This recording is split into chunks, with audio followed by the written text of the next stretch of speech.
Chapter 700.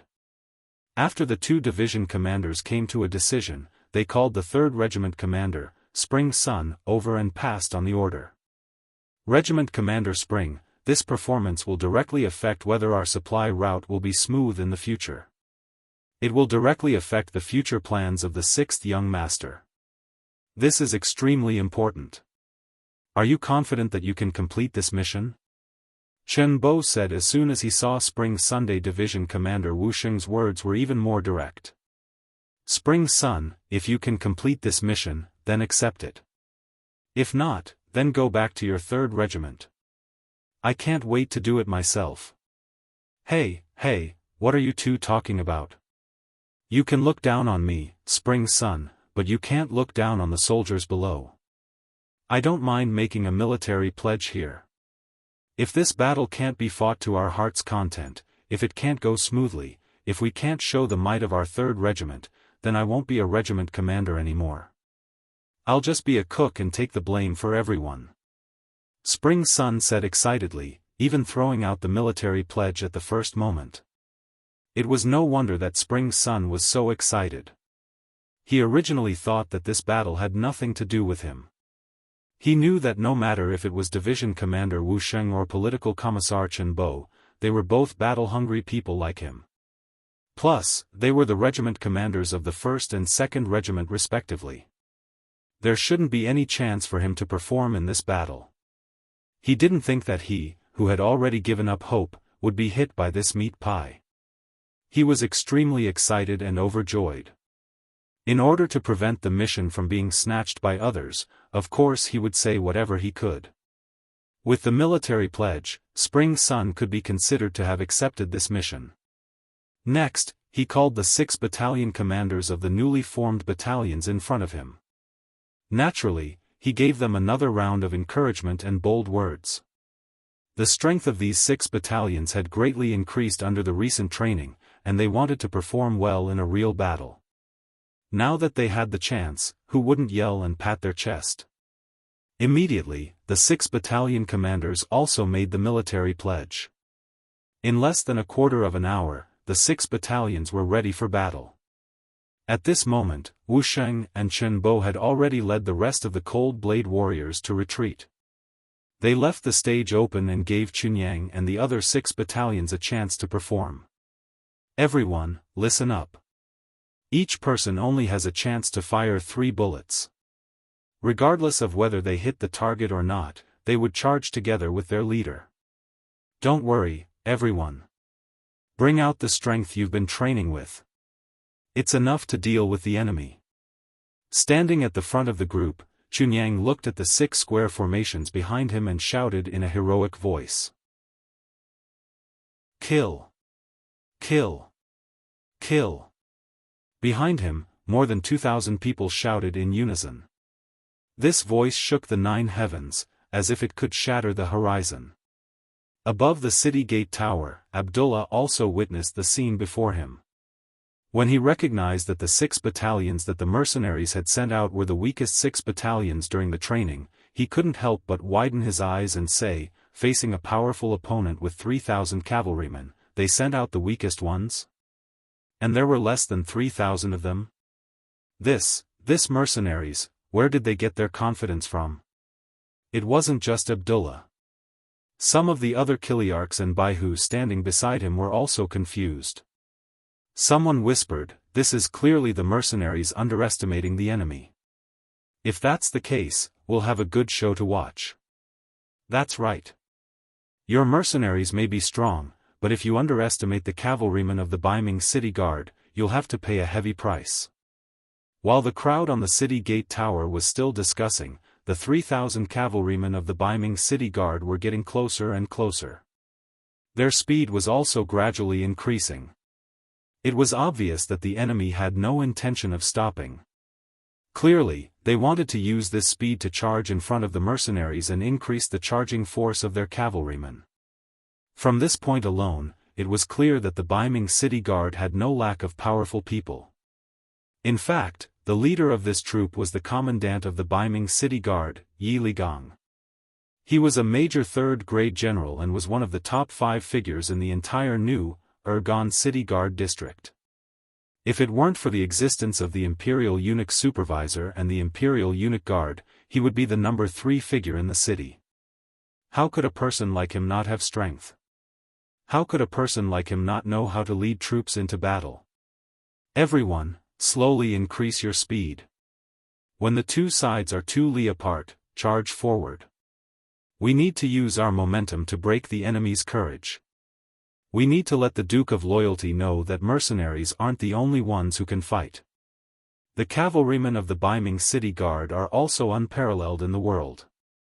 Standing in the middle of the troop, Yi Ligong urged his horse forward as he shouted loudly. He was trying his best to motivate the troops before the battle. Kill! Kill! Kill! The same shout came from the Baiming City Guard, but for some reason, it didn't sound uniform. It wasn't as heroic and passionate as the previous mercenaries. Facing the charge of the Baiming City Guard from afar, Chun Yang didn't move at all. The 6 battalions behind him didn't move either. They stood there like statues, allowing the enemy to approach them step by step. The distance between the two sides was getting closer and closer.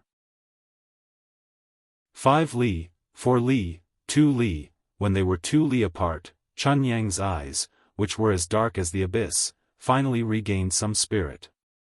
He shouted loudly. Everyone, listen to my order. Charge! Charge! The 6 battalions responded in unison. Following that, there was the sound of war horses galloping forward, followed by the sound of soldiers pulling the bolts of their guns. When they were 2 li apart, the Baiming City Guard began to increase their speed. They kicked up a cloud of dust as they approached, like a monster that could swallow mountains and rivers. Fire! The cold vanguard soldiers raised their arms as they charged forward. This was the result of their constant training with guns. When the military officer gave the order to open fire, thousands of fireballs shot out at the same time toward the northern Ming Dynasty cavalry that was charging at them. Bang! Bang! Bang! Bang! 3 bullets were fired one after the other. Before the enemy could react, the bullets whistled through the air and hit the Baiming City Guard, causing blood to splatter everywhere. The 3 shots were quickly fired. The soldiers kept the Type 95 on their backs and pulled out their cavalry swords. At this moment, the distance between the two sides was less than 1 li. Next was the bloodiest and most brutal clash between the cavalry swords. The moment when the cavalry collided would always give people a sense of shock. It was like 2 high-speed trains colliding together. The power and destructive power produced would often be very shocking. In such an environment, a person's life would be extremely fragile. An individual's performance would also be minimized. Even a strong person could be smashed to pieces in such a clash. However, even though they knew this common sense and logic, from the Commander Spring Sun to the warriors in every squad, none of them were afraid. This was because they had been training for a long time. They were waiting for this moment. They were waiting for this moment to show their strength on the battlefield. This was also the glorious moment when they handed in their exam papers. They were waiting for the clash between the two sides. They were waiting for the moment to show their strength in the battle.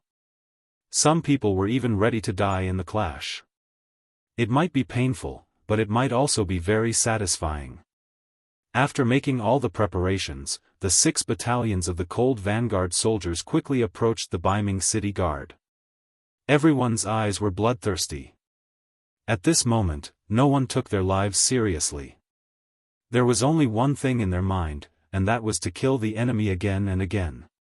This was a kind of momentum that was unafraid of death. This was a kind of spirit that was fearless. This was a kind of confidence that could only move forward and not retreat. Under this kind of momentum, the 6 battalions still maintained their original formation and continued to move forward. Then, there was a flash of cold light. It was like a sharp knife that was about to pierce into the enemy's heart. For this moment, all the soldiers were shouting with all their might. It was as if they didn't do so, they wouldn't be able to increase their strength and vent their powerful momentum. They're about to clash. On the city tower, Abdullah clenched his fists and stared at the scene in front of him. Who was stronger and who was weaker? The answer would be revealed soon. Even though he already knew the answer in his heart, he still hoped that his side would win, even though it seemed impossible. Yes. It was indeed impossible. Just as the two sides were about to collide and were less than 300 meters away from each other, a shocking scene occurred. Like dominoes, the Baiming city guard fell from their horses one after another. In the blink of an eye, over 1,000 men had fallen from their horses. The sudden turn of events caused the originally ambitious General Yi Ligang to turn pale with fright. He suddenly thought of the gunshots he had heard before. Could it be that all of this had happened because of that? Although the new city guard was located in a remote area, they knew that the mercenaries had continuous fire guns. However, that was all they knew. They knew that the Great Ming Dynasty also had firearms and the Divine Arms Battalion, so they didn't think much of it. It was the same for Yi Ligang when he heard the gunshots just now.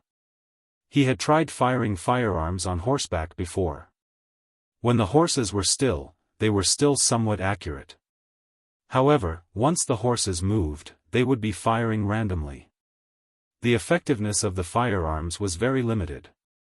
It was precisely because of this experience that he didn't think much of the gunshots.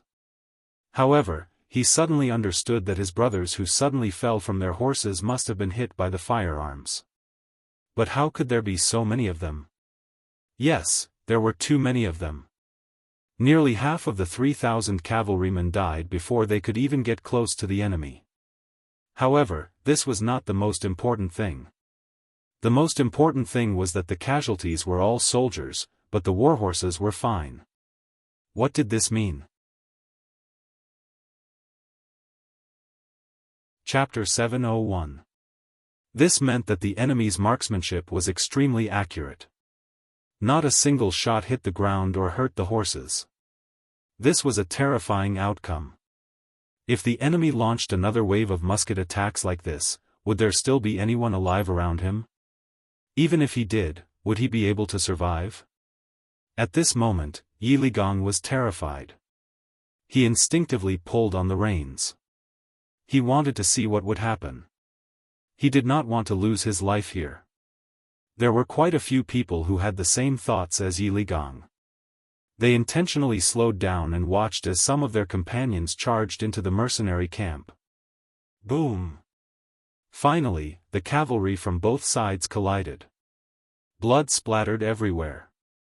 Heads were tossed into the air, horses neighed, and corpses fell to the ground. It was only the first charge.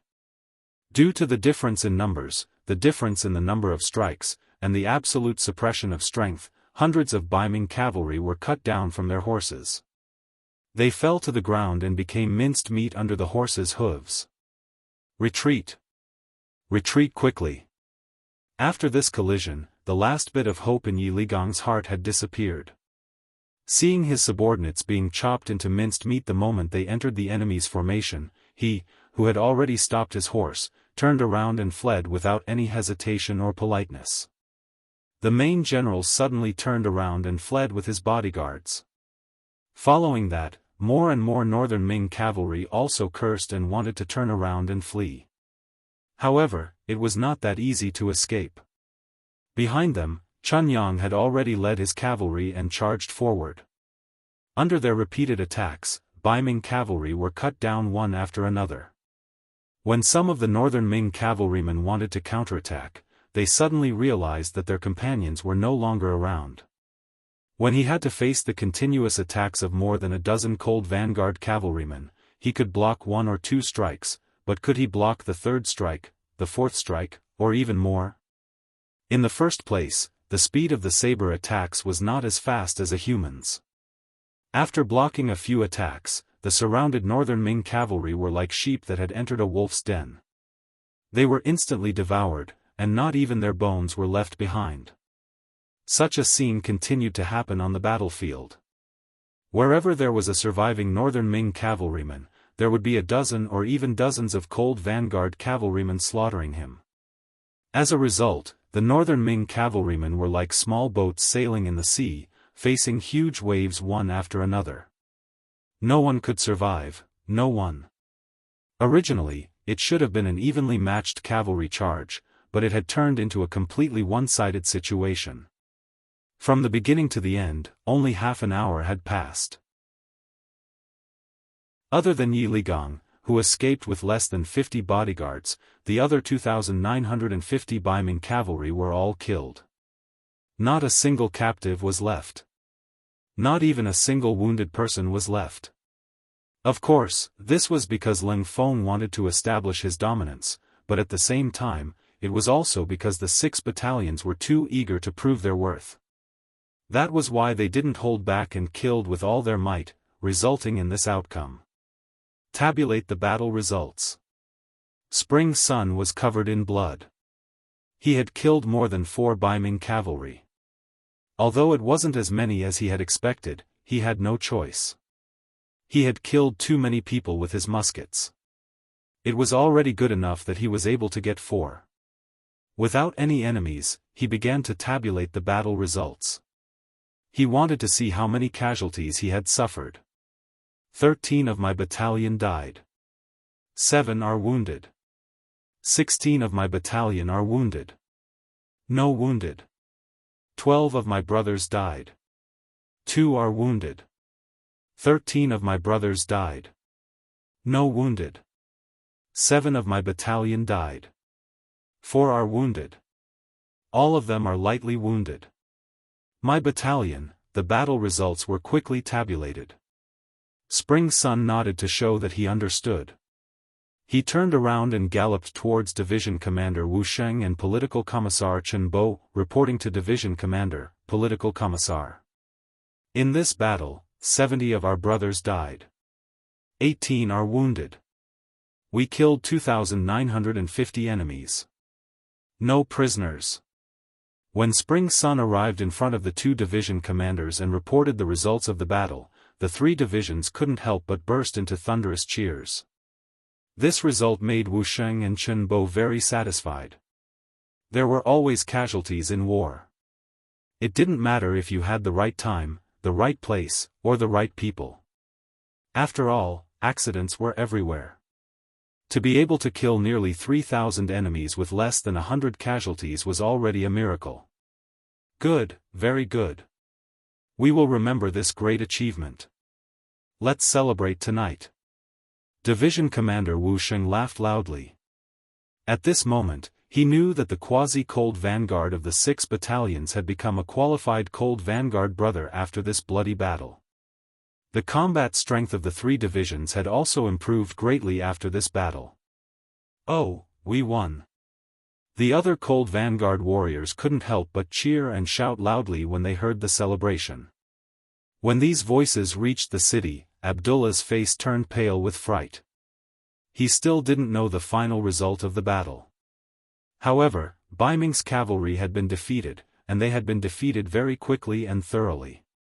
He saw it clearly. When night came, out of fear, they took out more food and sent it to the 3 divisions. The exact results of the battle had also been announced. Less than 100 casualties, 2,950 enemies killed, and nearly 3,000 warhorses were taken. The result made Abdullah almost lose his balance and fall to the ground. With the help of his personal guards, Abdullah sat back down on his chair and remained silent for a long time. He had already determined a fact in his heart. The mercenaries were powerful and could not be provoked. Whoever dared to provoke them would end up dead. Of course, he didn't forget to report everything he saw and heard to his superiors. He could already imagine what their decision would be after seeing this report. The path of the cold vanguard had to be given up, and it had to be given up completely. The camp of the 3 divisions. The banquet, celebration, and recording of achievements were carried out in an orderly manner. Countless soldiers used their military merits to exchange for cigarettes, ham sausages, canned food, and other things. When they held these items in their hands, many of them shed tears. They were originally Baiming's cavalry and looked very powerful. However, only they knew that they were nothing more than a facade. However, after joining the three divisions, they had undergone a transformation. They were still themselves, but in front of their former comrades, they were already superior. Even if they couldn't do anything now and retired, they would still be able to get a sum of money to spend the rest of their lives. Although there was still a long way to go before they could become rich, at least they could live a normal life and get married and have children. However, was this really their goal in life? No. They could still continue to work hard and obtain more glory and wealth. After a few more years of hard work, it wouldn't be a problem for them to build a good family background and property for their descendants. At this moment, the hearts of the soldiers were filled with hope and longing for the future. The birth of these ideals would make them stronger and more fearless. This battle established the belief that the three divisions were powerful and invincible. Not long after, New Argondusi issued a clear rule. It said that the mercenaries were fighting for the peace of Baiming's north and were worthy of respect. It was also very reasonable that they needed a logistical supply line. No guards were allowed to obstruct or interfere. Otherwise, they would be severely punished. This was the result of fighting. This was the result of showing their strength. Everything was not out of Wu Sheng and Chen Bo's expectations. They knew that they were very close to completing the mission given by the sixth young master. The next day after receiving the news, the three divisions left Jian Province's Zwei city and headed straight for Sea Town. The supplies were already at sea and would arrive soon. Their next mission was to gather at Sea Town and then unload the supplies and transport them back to Shur City. Then, they would be done. As for the safety of this road in the future, they were not worried. Unless they didn't want to live, they really couldn't think of anyone who would dare to stop the logistical army under the banner of mercenaries here. Shur City. It had been a month and a half since they occupied this place and started the construction. During this period of time, the city had undergone great changes. The appearance of the city had taken shape with the investment of a huge amount of manpower, material resources, and financial resources. The construction in the city had already begun. When they walked to the street, Shur City had become much more lively. Originally, there were only 1,000 people in the city. Now, the number of people in the city had reached more than 2,000, nearly 10,000 people. The fact that the population in the city could increase so much in such a short period of time naturally had a lot to do with Yang Qindong's personal and external policies. Duke of Loyalty, God of War, and even Dong Shui were some of Yang Qindong's nicknames. He had been famous for a long time. It was difficult for others not to know him. With his personal influence, first of all, some Han people who lived alone nearby were willing to come to the city.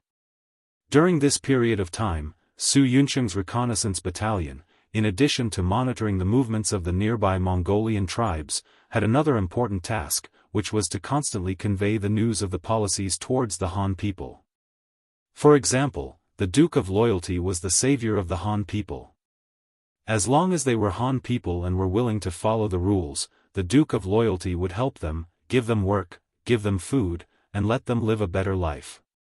These slogans and news spread everywhere. Not only the Han people, but also the Mongolian people. As long as they were willing to follow the rules of the city and had the strength and were willing to work, they were also welcomed. They could work to earn money and use the silver or copper coins to buy various items that they needed. Shur City was an open city. It was a city with full freedom. It was a city that pursued fairness and reasonableness. As long as you were willing to come and follow the rules here, you would become a welcome person. Here, as long as you put in effort, you would be rewarded. It was very fair. There was no oppression or oppression. Your things were yours. You didn't have to worry that everything would be gone when you woke up. Chapter 702. It was precisely this concept that attracted groups of people to settle in after it was spread out. First, it was a few people, then a dozen people, then dozens of people. Soon, it expanded to hundreds of people, thousands of people, and then nearly 10,000 people. Even this number was increasing every day. Speaking of which, everything was due to the rules of the grassland. It was particular about the law of the jungle. It was particular about the law of the jungle. Whoever was more powerful would have all the good things. As for the weak, some people might sympathize with them, but it was only sympathy. On the day you were bullied, no hero would appear to help you. They were used to snatching and being robbed when they saw good things. As a result, many kind-hearted people did not like to stay on the grassland, especially those who lived alone. They often did not have a neighbor within dozens or even hundreds of miles. Once they encountered a grassland bandit, they could only wait for death. This feeling was very bad. If it was in the past, they did not have a place to go and did not have a better way to solve the problem. It seemed that they could only choose to join a grassland tribe. Even so, they had to pay too much and could become a sacrifice in the war at any time. If they were unlucky and the leader of the tribe took a fancy to something, they would also have to contribute. That feeling was like falling into a bandit's lair. The first city was different. As long as one was willing to come here, there would be a ready-made house for one to live in. Of course, one would have to pay the rent every month. However, this was not a problem. There were many jobs to do in the city now. Building a city and building houses was a rich income. As long as one worked hard to earn money, one would not have to worry about it. As long as one had their own house, anything that they earned would belong to them. No one would come to rob them, no matter who the other party was or what kind of identity they had. Otherwise, the law enforcement team that appeared on the streets at any time in the city would teach the other party how to behave. It was this kind of protection policy that attracted a large number of people to the first city. When they familiarized themselves with the rules here and found that it was indeed different from the outside world, many people quickly fell in love with this place. While they chose to live here, they also spread the news, allowing more relatives and friends to come and stay here. After all, everyone would want to have more old friends by their side when they arrived at a new place. This would give them a sense of security. There were more and more people in the city, and the labor problem was solved accordingly. In the largest mansion in the beginning city, Yang Chendong was sitting there and resting. Some of the tension on his face disappeared, and there was a trace of relaxation. This was a newly built backyard. There was a large pond and even a rockery. To be able to have such things in the prairie city could only be described as extravagant. However, no one thought that this was wrong. The sixth young master had done so much for everyone. Was it wrong for him to want a better environment and conditions to rest? No one should even think of shaking Yang Chendong's position in the army or speaking ill of him. Otherwise, he would be beaten up so badly that even his mother wouldn't be able to recognize him. Sitting in the garden to rest, Yang Chendong did not forget to look at the information in his hand. It seemed like a while had passed, but it also seemed like a long time had passed. He lifted his head and looked at Tiger's mane, who was at the side, and asked, "This is the data from this morning. It says that the number of people in the city has exceeded 10,000? Yes, the statistics were out last night. The number of people is about 10,300. Hee, compared to the 9,800 people from the day before, there are 500 more people now. This number should increase today.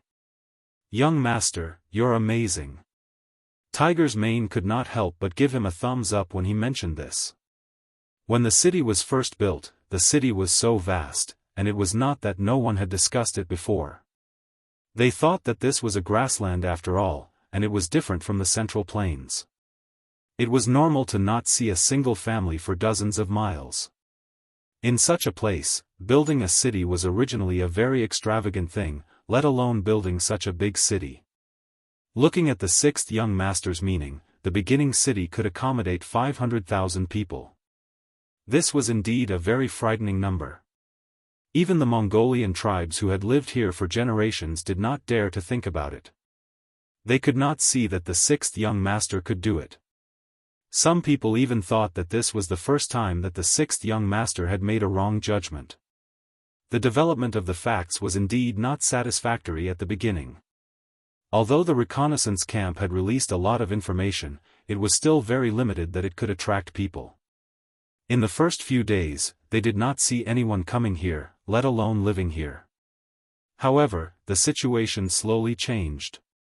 From a few people who came in a day at the beginning, to more than 10 people, and then to a few hundred people now. The number of people in the city began to increase. More importantly, almost none of the people who came here had walked here before, and that was the most important thing. It was not easy to attract people here, but the most important thing was how to attract people to not leave after they came here. Now it seemed that the sixth young master had done a very good job. The people below could not help but sigh again.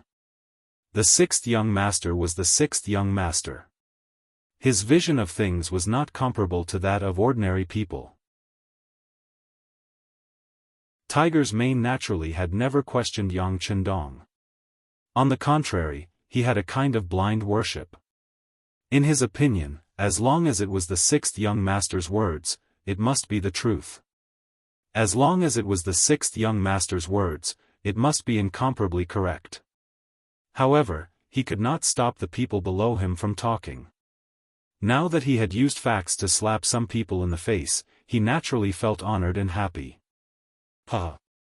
Looking at Tiger's Mane's sincere and happy smile, Yang Chendong, who was infected, also laughed. Then, as if he had thought of something, he asked, "By the way, why are you always in front of me recently? Don't you still have to lead the independent regiment?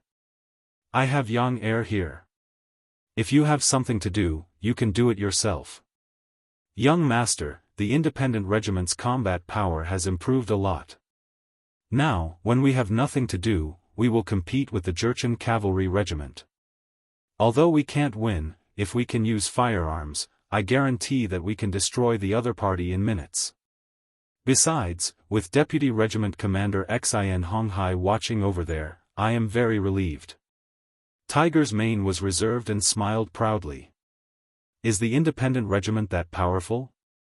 This was the first time Yang Chendong heard of it. The main reason was that he had been focusing his energy on building the city recently. Although he had a lot of people under him this time, and many of them were smart and capable, there was really no better person to manage the affairs of the city. Those people were all martial artists. When it came to war, their eyes were wide open, but when it came to managing the city, they instantly wilted. He did not know whether to laugh or cry. He had no choice but to do it himself. After all, a person's energy was limited. If he was busy with government affairs, he would not be able to care about the army. Now that he heard Tiger's Mane say that the independent regiment's combat power had greatly improved, he was interested. He asked about the Jurchen Cavalry Regiment and the strengthening of the 1st and 2nd Cavalry Regiment. According to Hu Mang, the combat strength of these 4 regiments was increasing every day. In order to achieve more military merits, they would seize the opportunity to train whenever they had the chance. Moreover, it was the kind of training that everyone was willing to do. When they had nothing to do, the 4 regiments would also practice against each other, and the improvement of their combat power was much faster. Good. It is a good thing that you all can take the initiative to think of ways to improve your combat power. This is positive and should be encouraged. Yang Chendong was very happy after hearing this. However, after saying this, he quickly changed his tone and said, "Be prepared for danger in times of peace. Soldiers of my generation must have this kind of awareness. When facing any possible war, we must be able to maintain the best state of mind at all times. Once a war breaks out, with a command to gather, we will be able to fight against the enemy. We must win, and we must do so at the smallest cost. Young master, will there really be people coming to find trouble with us? It has already been 1.5 months, and I don't see anyone having any ideas about us." When it came to war, Tiger's Mane was interested and his voice became louder. "Hee, there will be. Yang Chendong said with certainty. If the establishment of the first city did not attract the attention of some of the surrounding forces, it attracted many people to move in with its powerful attraction. This was indeed something that some people did not want to see. On the grassland, it could be said that everything was lacking, so much so that the population was also a hot commodity. When two tribes fought, the winning side would often plunder all the population of the losing side in order to strengthen their own strength. The appearance of the first city had taken in all the individual households. With this, it could be said that it had touched everyone's interests, and this was the fuse of the war. Force was the most direct way to solve the conflict of interests. According to Yang Chendong's thoughts, there were probably already many enemies who could not hold back. It was just that the mercenaries and his reputation were too big, and no one wanted to be the one to stand out. However, as the first city grew stronger, it was obvious that these forces would eventually not be able to hold back, and the war should be coming. Just as Yang Chendong and Hu Mang were chatting, a large cavalry team was setting up camp and resting at a place 500 kilometers away from the first city, near a mountain and a river. If the people from the reconnaissance camp could get close to observe, they would naturally find an old acquaintance here. He was Hararuachu, who had suffered a loss in Yang Chendong's hands. That's right, this was the camp of Hararuachu's father, Agar Dorji. Originally, he followed his elder brother to expand the Tatar forces, but he could not resist the temptation and finally conspired with the leader of the Walla, Yeshen, to assassinate his elder brother. Who would have thought that the plan would not be as fast as the changes? In the end, he did not kill his elder brother and had no choice but to escape. Now, he had become a rootless tree floating on the grassland. Agar Dorji was still a man of his own ideas. When he rebelled, he brought a total of 50,000 cavalry, which made him a powerful force on the grassland. No one dared to look down on him, and no one dared to casually find trouble with him. This made him comfortable for a while.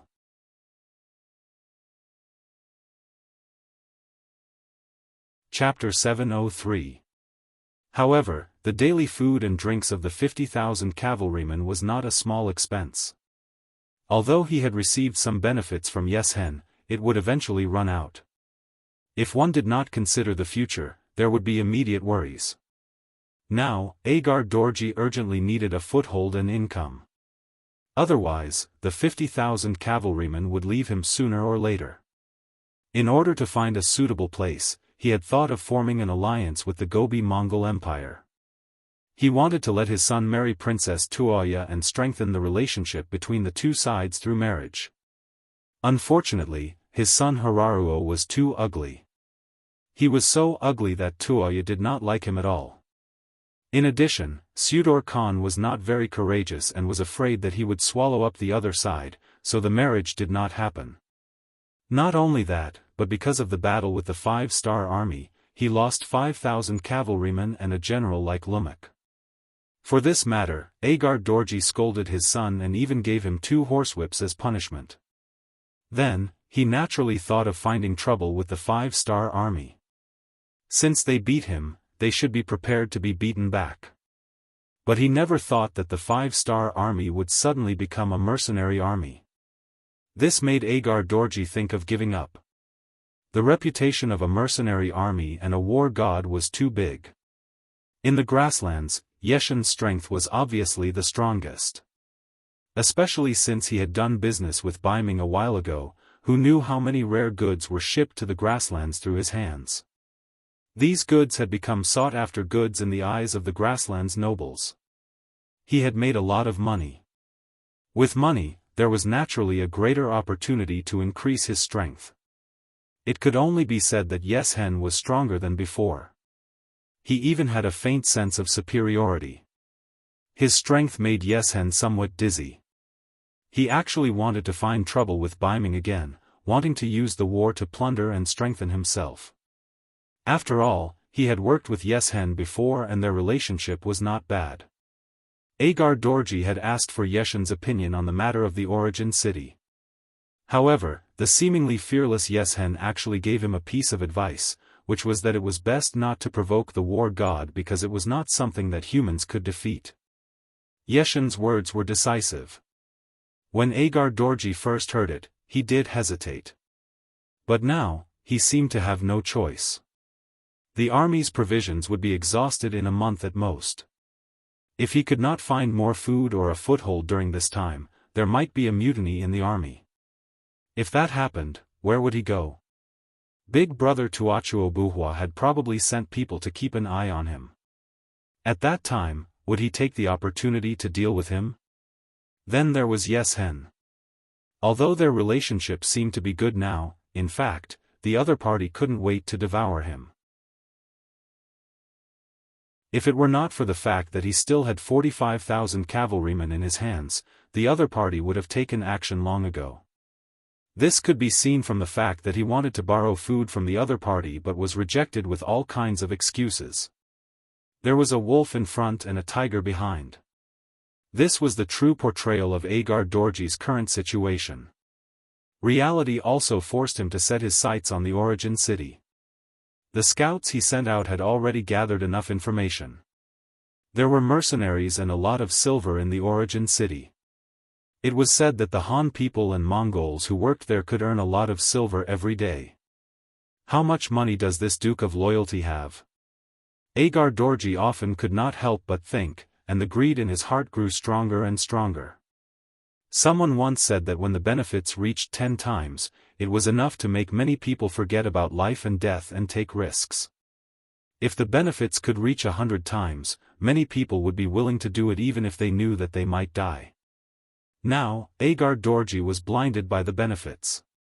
Or rather, he had no better way to solve the problem he was facing. It seemed that only by taking down the origin city and taking the silver there could the army be stabilized again. Once he occupied the origin city, he would have a foothold and could walk out of the current difficulties. There were so many benefits that even with Yeshen's reminder, Agar Dorji still decided to take the risk. After making a decision, he summoned his son and 2 of his generals to discuss the matter of attacking the origin city. Agar Dorji still had some tricks up his sleeves. When his brother was not under his command, he had won over some capable generals. For example, Lumak, who had died in the previous battle, and Su He and Gulang, who were now summoned. Su He was a general who was praised by the great Khan of Tuachuobuhua. His name was translated into Chinese and meant axe. In fact, after this person went to the battlefield, he was indeed like a sharp axe. He had cut down countless enemies. This time, when the 3 of them were summoned, the first person Agar Dorji asked was Su He. General Su, I'm going to attack the origin city. There are piles of gold and silver there, as well as strong city walls. Many people have gathered there. If we can occupy that place, they will all become our slaves. By then, we can use them to create more wealth for the army. We will not have to worry about food and clothing. Our cavalry will trample the entire grassland and dominate the area. Agar Dorji outlined a beautiful picture of the future. The more he spoke, the more excited he became. His son, Hararuo, was so excited that little stars appeared in front of his eyes. He seemed to see groups of beautiful women and piles of gold and silver in front of him for him to choose from. General Gulang's eyes also revealed a yearning look. He was very tempted. However, Su He, who was asked in the tent, was calm and was not excited by these words. General Su He, what do you think? The most important thing was Su He's ability. Seeing that the other party did not express his opinion, Agar Dorji could not help but ask anxiously. Su He, who was asked, still did not answer immediately. Instead, after thinking carefully in his mind, he slowly said, Sir, as far as I know, the war god is in the origin city. He's an existence that even Yeshen is afraid of. Can we go and find trouble with him? Why not? We've already asked around. The war god only has less than 15,000 cavalrymen under him. We do have 45,000 cavalrymen, which is 3 times the number of the enemy. This battle can be fought, Hararuo said. It could be seen that he was a little dissatisfied with Suhi's cautiousness. Yes, I think we can fight too. So what if he's the war god? After all, this is the grassland. In the end, it depends on whose warhorse is faster and whose saber is sharper. Gulang also spoke, expressing his thoughts of supporting the battle. Out of the 4 people in the tent, 3 of them had now expressed their opinions. They all supported attacking the origin city. Suhi knew that no matter whether he agreed or not, this battle had to go on. He had to nod and said, "Well, I respect everyone's opinions. But we can fight, but we still need to consider how to fight. Okay, then let's discuss who will be the vanguard and how to fight." Seeing that Suhi also agreed, Agar Dorji was overjoyed and set the tone. In the following time, the 4 of them discussed for a long time and finally decided to set the battlefield outside the origin city.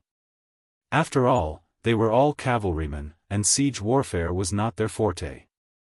If the battlefield could be set in the vast grassland, they would have a higher chance of winning. Whether it was out of greed or helplessness, Agar Dorji finally decided to take action. All 45,000 cavalrymen were mobilized. They set off early the next morning with an unstoppable momentum and headed to the origin city that was 500 miles away. In the origin city, there was still no news from Agar Dorji. After all, the grassland was too big, and most of it was plains. There was no place to hide, which greatly hindered the movement of the cavalry of the reconnaissance battalion. There was no cover, so they could not get close to the enemy. Naturally, they could not be prepared in advance. It was precisely because he knew this that Yang Chendong had asked the 3 regiments under him to maintain a fighting spirit at all times. They had to be able to come whenever they were summoned, fight whenever they were summoned, and win whenever they fought. The city was still being built in an orderly manner. Another day passed, and the number of people from various races who came to the origin city increased again. It increased by 500 people day by day. Today alone, more than 1,000 people came, and most of them were Mongolian brothers who brought their families. According to the rules of entering the city, they had to register their identity first, and then pay a certain amount of money. After that, they would be arranged to use a house for a month. Finally, different jobs would be arranged according to each person's different conditions. You must carefully screen the body of the person who comes. You must not let a factor of stability appear in the city. Yang Chendong walked on the streets of the origin city. Beside him were Tiger's Mane, Beta Persei, and a group of people who were protecting him. Walking in the crowd, the 6th young master spoke from time to time about some things to pay attention to. Yes, we have special people doing the relevant work. Not only do people need to report their real names, but they also need to report the place where they used to live. We have people who will investigate this afterwards. Although I dare not say that there is no problem 100%, for those who have doubts, we have focused on monitoring. Tiger's Mane kept nodding as he reported his work. That's the way it should be. Don't let a piece of rat poop spoil the pot of soup. We can also fully mobilize the people and let them take the initiative to expose those who have bad intentions or have strange behavior. We can give them a certain amount of rewards appropriately. In this way, unless they can pretend to be the same person, they can't escape everyone's eyes. Also, if we can confirm that they are spies sent by other forces, we can also allow them to come in and sneak in. However, they can't live here. We have to let others know of our strength so that they will be afraid. Yang Chendong also nodded with a smile and gave his own experience and opinions.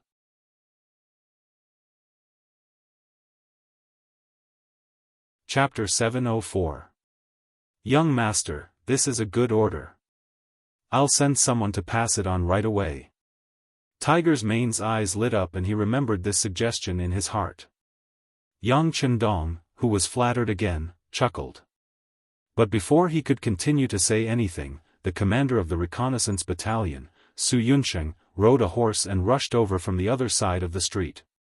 Although the first city was still under construction, there were rules that cavalries were not allowed to pass through the streets for no reason.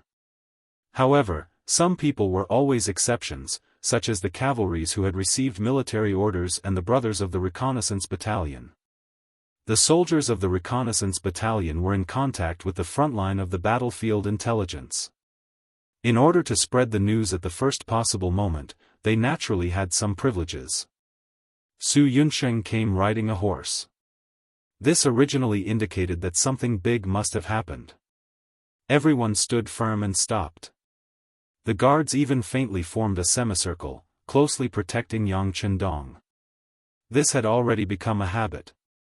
If any accident happened, they would have to pay at least several times the price to get close to the sixth young master. Who? As soon as the sound came out of Su Yunsheng's mouth, he landed in front of Yang Chendong. After a standard military salute, he said, "Sixth young master, there's an urgent military situation at the front.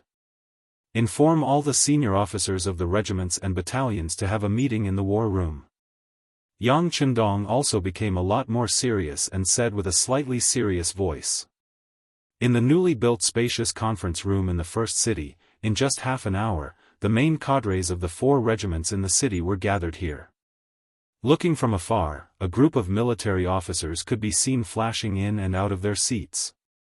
The commander of the Guli Regiment, Tiger's Mane, and the deputy commander, Xin Honghai, the commander of the Nuzan Cavalry Regiment, Yi La, and the deputy commander, Lu Dai, the commander of the 1st Cavalry Regiment, Zhui Feng, the commander of the 1st Battalion, Deng Yu, the commander of the 2nd Battalion, Gao Danhua, and the commander of the 3rd Battalion, Hulu, the commander of the 2nd Cavalry Regiment, Lu Zhua, the commander of the 1st Battalion, Ma Xiongxan, the commander of the 2nd Battalion, Ding Shan, the commander of the 3rd Battalion, Teimu, and the others were all present. Yang Chendong presided over the meeting, and the reconnaissance battalion commander Su Yunsheng introduced the enemy situation. Su Yunsheng held a slender wooden stick in his hand, drew a line on a huge map hanging high in the meeting room, and said with a loud voice, "Ladies and gentlemen, the scouts in the front have reported that Agadorji is leading 45,000 cavalrymen to the beginning city. According to our investigation, there are about 20,000 elite cavalrymen and 25,000 ordinary cavalrymen. It is estimated that they will arrive at the West River in the west of the beginning city in 3 days, tomorrow, and the day after tomorrow." After introducing the information, Su Yunsheng gave a standard military salute to Yang Chendong and returned to his original seat, waiting for the military order to be issued. After the introduction of the battle report, the discussions of the higher-ranking officers below quickly rang out. It could be seen that everyone's face was filled with excitement. After staying for 50 days, there was finally a battle to be fought. Every one of them was a warmonger. It could be said that their faces were glowing. It seemed that they couldn't wait to appear on the battlefield in the next moment and fight 500 rounds with the enemy. Yang Chendong did not intend to stop everyone from discussing together. On the contrary, he looked at them with interest. He wanted to understand everyone's mentality as soon as possible through observation. To his satisfaction, none of the officers showed any signs of fear or trepidation. The morale of the army could be used. This word popped into Yang Chendong's mind. He knew that even though this battle was going to be tough, it was still a good time for the mercenaries to establish their might.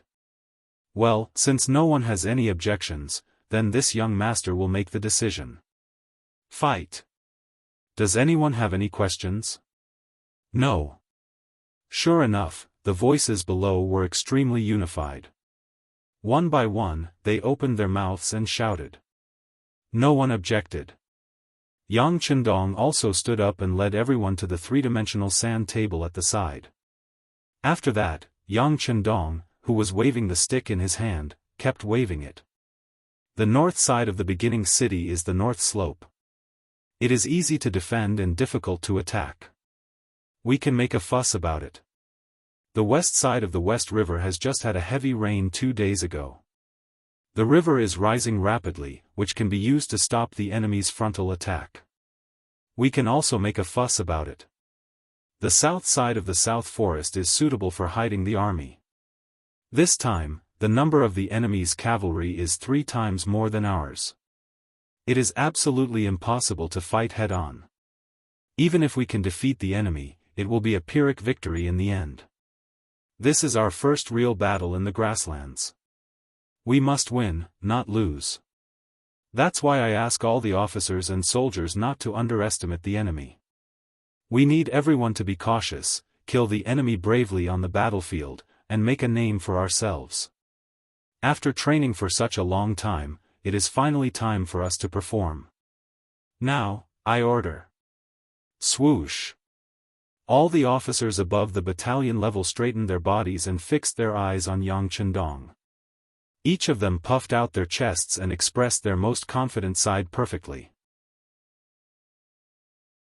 It was as if they were afraid that they would not be able to get the main task if they were not careful. I order.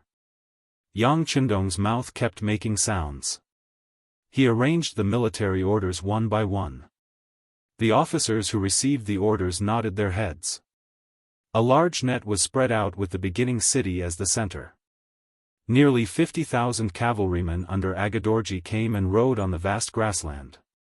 Wherever they went, the scattered grassland herdsmen fled.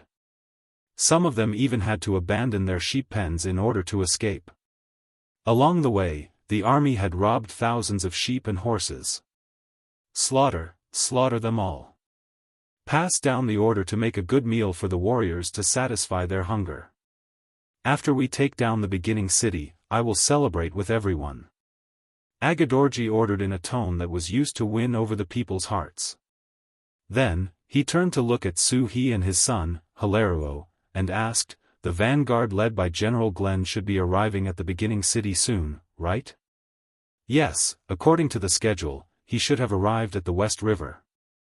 He should be looking for a tool to cross the river." Su He replied, and his face continued to darken. He was also the only one who was not optimistic about this battle. During the period of the alliance with Walla and Yeshen, he learned more than once from the other general about their experience with the mercenaries 3 years ago. The more he learned, the more he knew how powerful the mercenaries were. At that time, Walla's troops could be said to have won a great victory. They were all cavalrymen and had an absolute advantage in speed. However, in the face of the mercenaries who were many times smaller than them, they still returned in defeat. Therefore, he did not think that they could take advantage of the advantage of numbers this time. It was just that they really had no way out now. At present, the closest and most suitable enemy was the mercenaries of the first city. If they wanted to get out of the current predicament, they could only fight with them. As for whether they would win or not, they would do their best and leave it to fate. West River? Very good, I hope General Glenn can find a way to cross the river soon.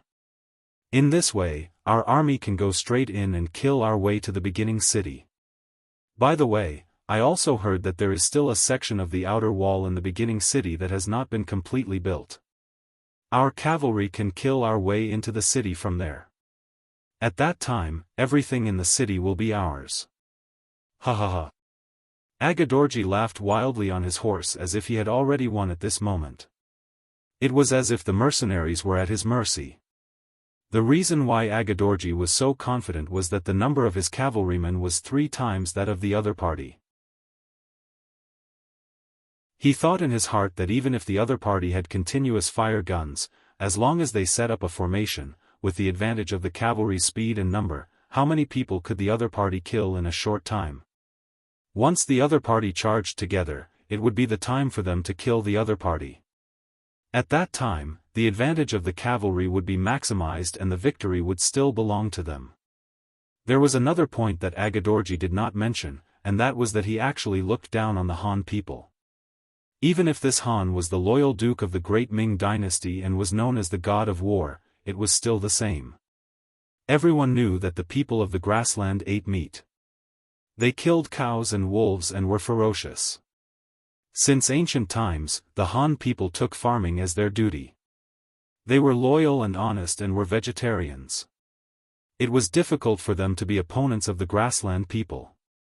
Unless there was an emperor of great talent and a general who had won every battle, only then could the Han people defeat the people of the grassland. Back then, Zhu Yuanzhang had spent a lot of effort to chase the Mongols back to the Mongolian grassland. Zhu Di's 5 expeditions to the Mongols had only weakened the Mongols. 20 years later, Yeshen defeated the Ming army at the Tumu Castle. If it was not for Yang Chendong's timely intervention, Zhu Qizhen would have been captured alive. Throughout the Ming Dynasty had lost more wars than wars with the Mongols. As time passed, the strength of the Ming Dynasty also decreased. With these facts in front of him, it was fine for Agedorji to be more confident. Not to mention, this time, he had brought 3 times the number of his enemies.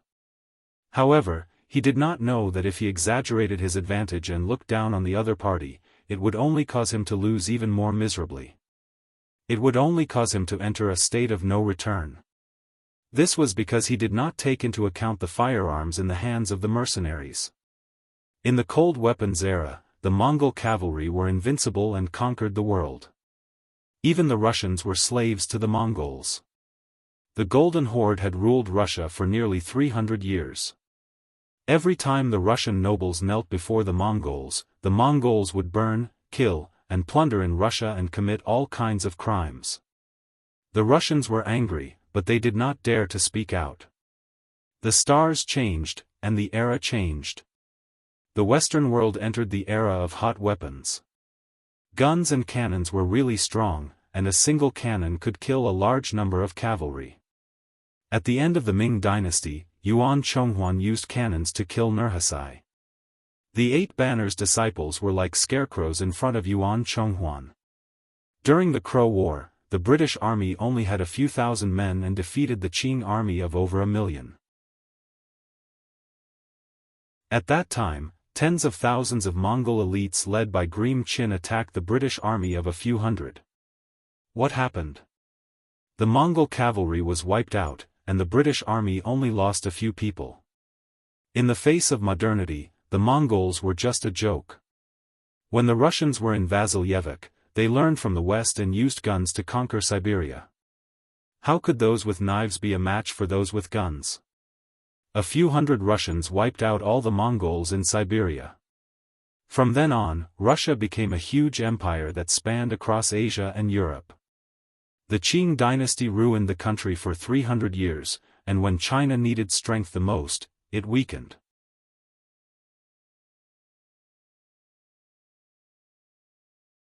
Chapter 705. This was the power of the flintlock in actual combat. Of course, the flintlock was not omnipotent. As long as the soldiers were united and did not fear death, it was not impossible to turn the situation around. But the problem was, what kind of fighting spirit would be needed to achieve this? At least, Agedorji could not do it. Fortunately, Yang Chendong, who was regarded as his enemy, did not intend to defend the city. He also wanted to use this opportunity to train his cavalry and decided to fight outside the city. And if he was willing to defend and not come out of the city, then not to mention the 50,000 cavalry, even if another 50,000 cavalry came, they would not be able to gain the slightest advantage. The advantage of the flintlock was more in defense, especially when facing fast cavalry. Attacking was equivalent to giving up most of one's advantages. But Yang Chendong still wanted to do this, which in itself proved that he was confident in the strength of his cavalry. Perhaps in his opinion, even if the cavalry charged, even if they used the most primitive method, his mercenaries were the strongest in the world. Of course, Yang Chendong only wanted to use this opportunity to train his cavalry. He did not really want to play to his strengths and avoid his weaknesses. He knew very well when to use the most primitive method to fight. For example, in the West River War Zone, he used the flintlock to fight against Gulang and his 5,000 enemy cavalry. Gulang obtained the qualification of the Vanguard General. This did not mean that he was brave and good at fighting, but because he did not fight for it and did not care about it. In the end, he was just a touchstone, a stepping stone to test the strength of the mercenaries. In front of the mercenaries, Gulang became a whetstone, but he did not know it. After hearing the news and making arrangements, Glenn led 5,000 cavalrymen to the West River and saw the mercenary army stationed on the other side of the river. This was the independent regiment led by Tiger's Mane. A regiment had 16 battalions, which made them far more powerful than an ordinary regiment or even a division. Both sides looked at each other across the river. Facing such a powerful opponent, Gulang sneered and began to arrange the cavalry to find trees and make rafts to prepare to cross the river. As a Mongolian from the grasslands, Gulang did not think much of the 6,000 enemies in front of him. He noticed that the other party's camp was still 3 miles away from the river. And if he could cross the river on a raft at the first moment, he could even kill his way to the front of the enemy through the West River. It was very possible for him to obtain a good start by catching them off guard. "General, our cavalrymen have tested it out.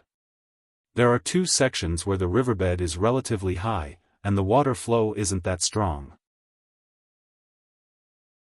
We should be able to cross the river directly," a Chiliarch reported in an agitated voice as he arrived beside Gulang. "What?" Glenn, who was riding a horse by the river and looking at the enemy's camp, suddenly heard this and his eyes widened.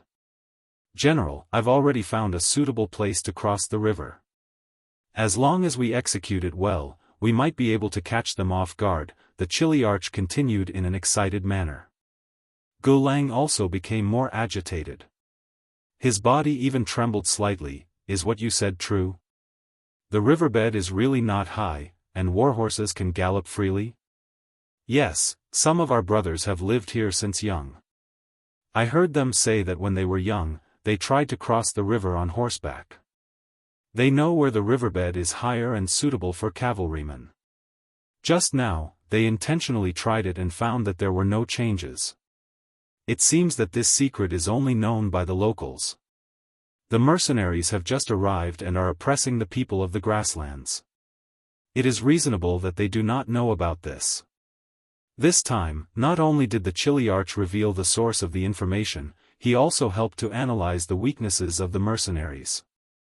When Gulang heard all of this, he could not help but nod his head. Good, the heavens are really watching over us. Since that is the case, make the arrangements. We will cross the river at night and catch them off guard." "Yes, General," the Chiliarch said excitedly. If he could win this battle, it would undoubtedly be equivalent to him making a great contribution. At this moment, neither of them had the intention to send someone to inform Sir Agar Dorji, who was waiting for news at the rear. Perhaps in their eyes, any bold words were far less effective than the truth. Or perhaps, they were worried that if they reported this matter, His Excellency would send someone else to carry out this mission, just like how he might send his disappointing son, Hilario, to lead the army. If that was the case, wouldn't all their previous efforts be wasted? Without informing anyone, Gulang gathered some of the Chiliarchs in the army to discuss the plan for the night. Although the riverbed was higher and they could cross the river without the use of wooden rafts, they would still have to cross the river. But after all, they were walking in muddy water. It was said that the high water level could even submerge the legs of the horses. Under such conditions, it was best to carry as little as possible so that the horses could move faster and achieve an unexpected effect.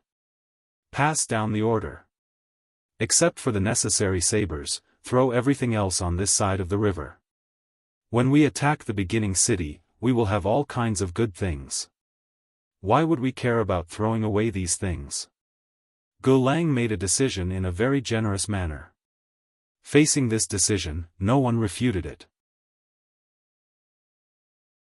Perhaps the moment everyone knew that they could cross the river on horseback, they had already determined that this victory would belong to them.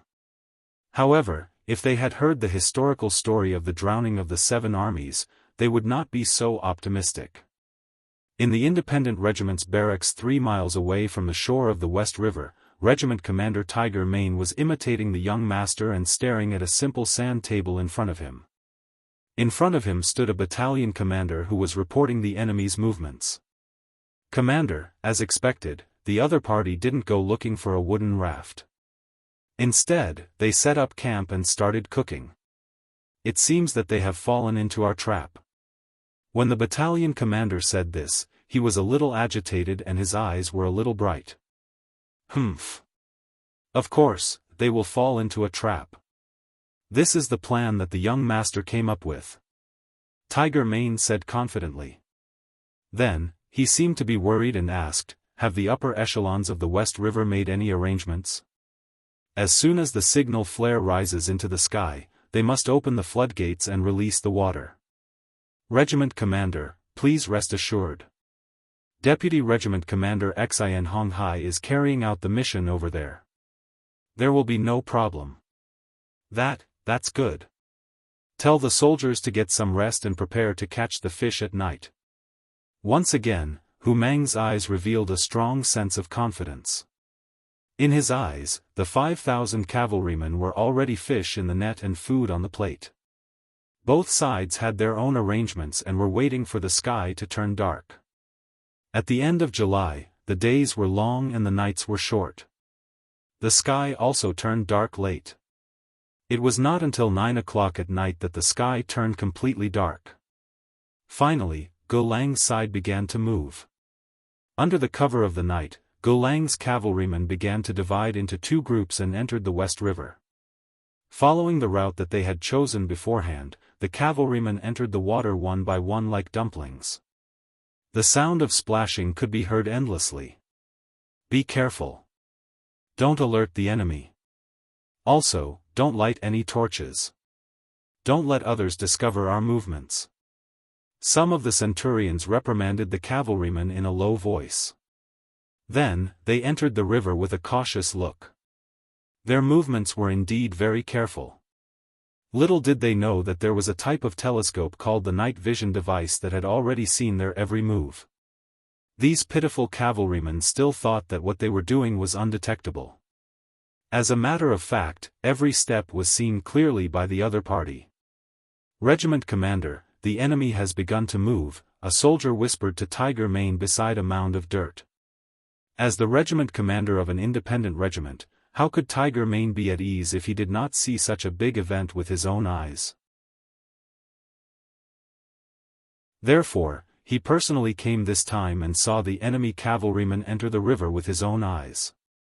At this moment, all the worries in his heart turned into shadows. No rush. Let's wait until their main force enters the middle of the river before opening the floodgates. It will be very exciting when that time comes. Tiger Mane's voice was filled with relaxation and satisfaction. The West River was about 300 feet wide. Due to the climate and the environment, the water supply was only sufficient during the summer rainy season.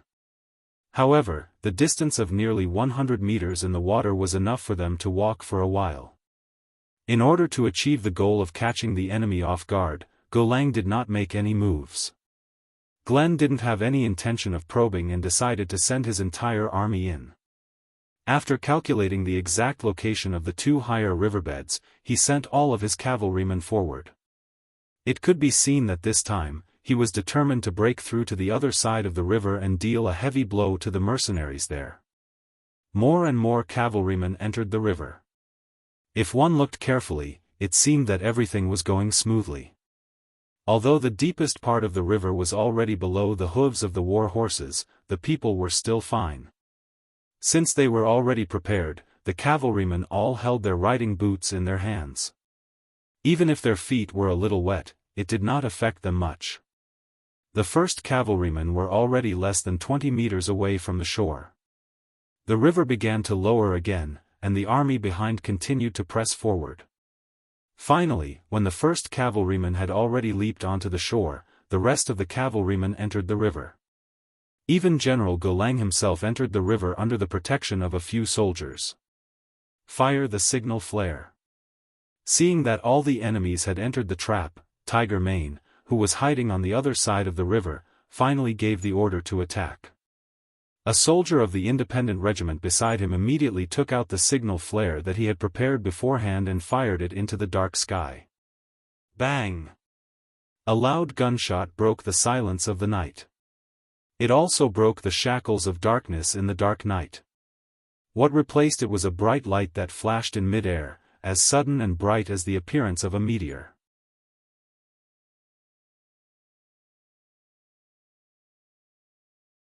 Chapter 706. What's going on?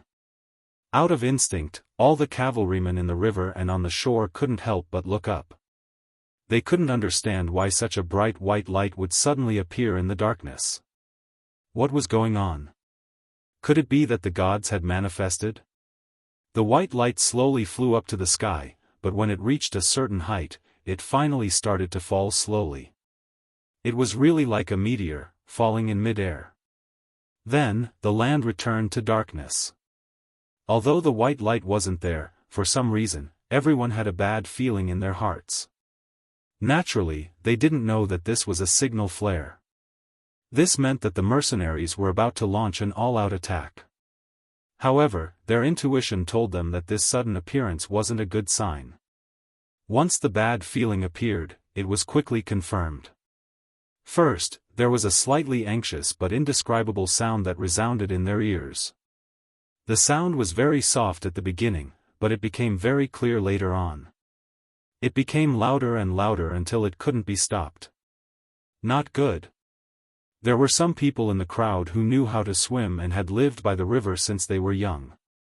Their expressions changed drastically as they suddenly shouted, "It's the sound of the river rushing. We've fallen into a trap. The upstream river must have been blocked before, and now the sluice gate is suddenly opened. Quick, let's rush to the other side of the river. Quick! Quick, rush over and we'll live. Otherwise, we'll definitely die if we stay in the water. Quickly rush to the other side of the river. Quick!" Obviously, more than one person understood this principle. The sound of the flowing water became louder and louder, and finally, all kinds of shouts were heard.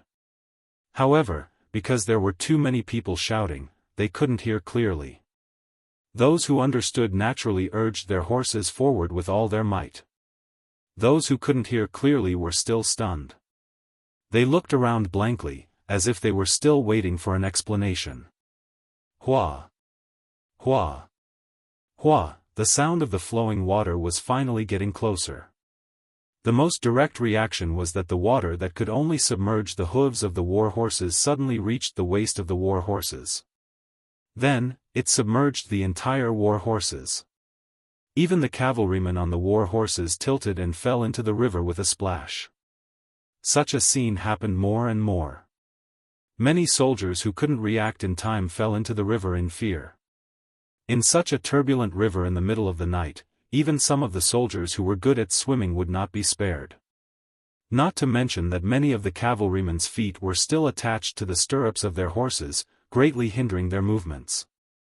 The moment the warhorses were washed away by the river, it was already an indication of how many cavalrymen had fallen into the death trap. Under the pressure of death, more and more cavalrymen unleashed their potential and rushed to the other side of the river. It was less than 100 meters away, but at this moment, it was as if a chasm had appeared in front of them, making them feel as if they were so close yet so far away.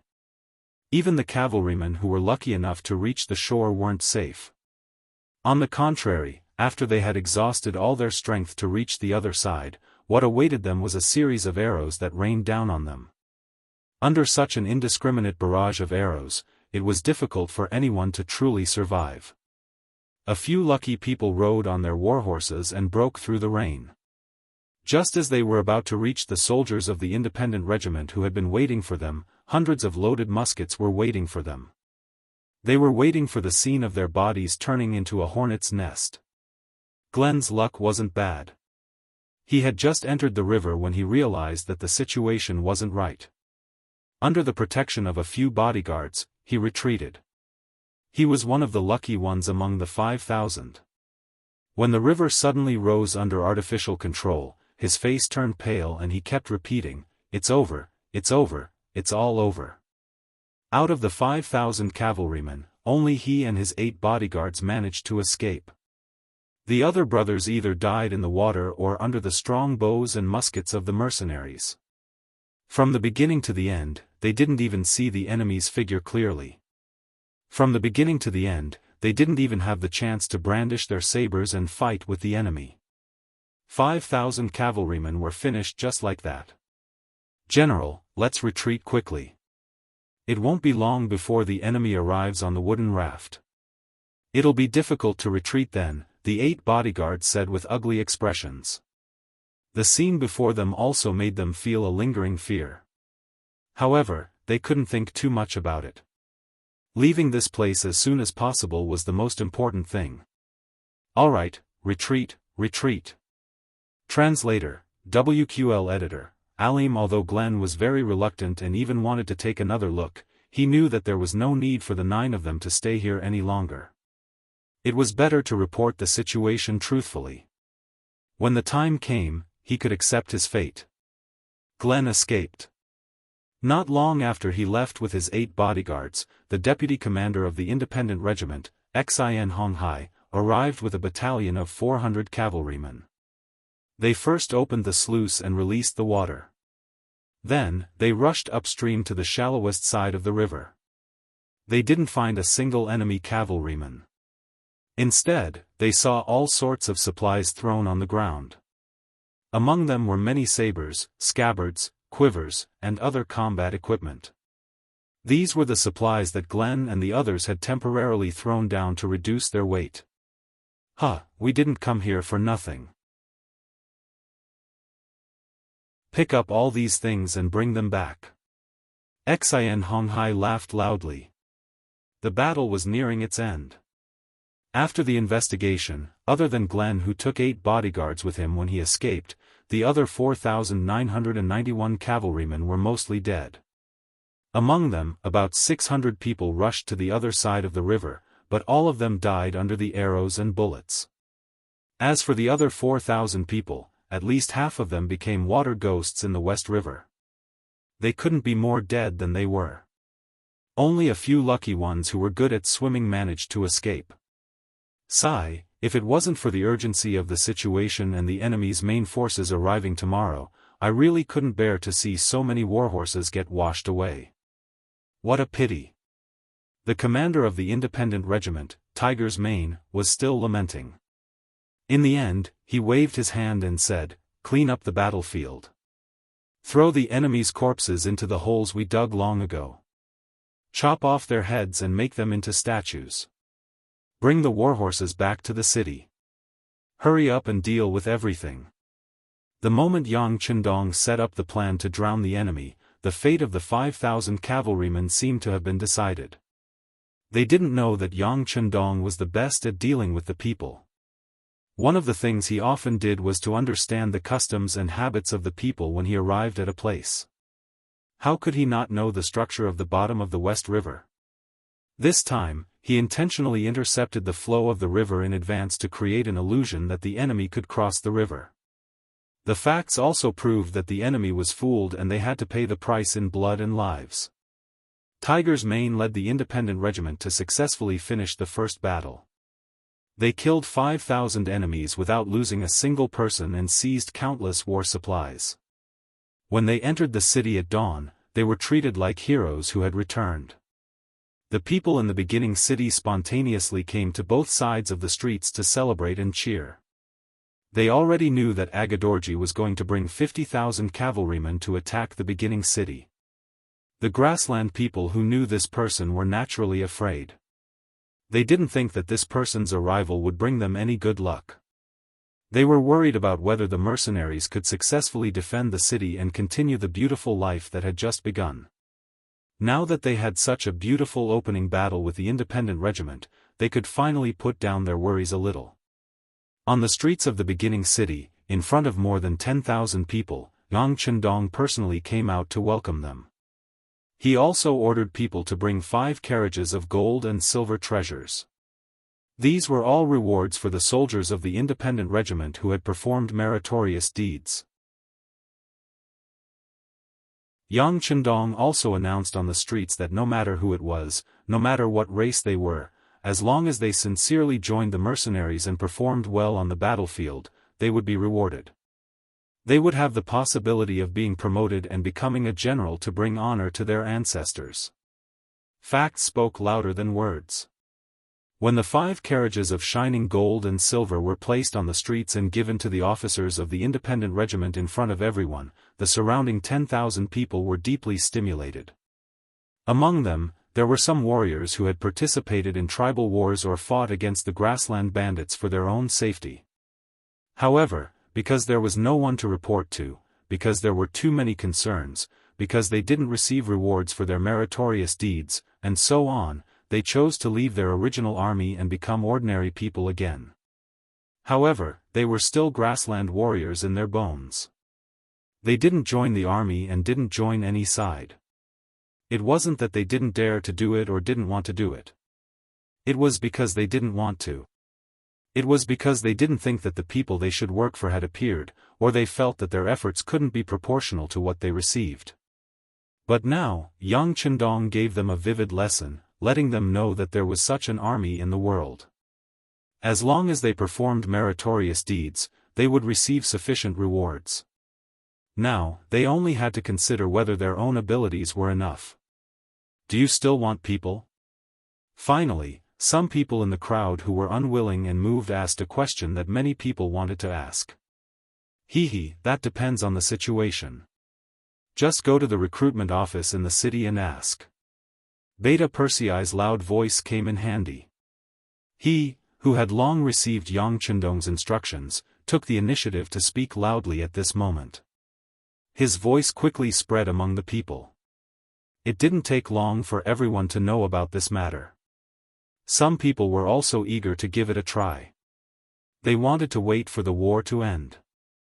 If the mercenaries could really prove that they could defeat an enemy several times their number, then they would consider joining this army and fight for a future for their future and their descendants.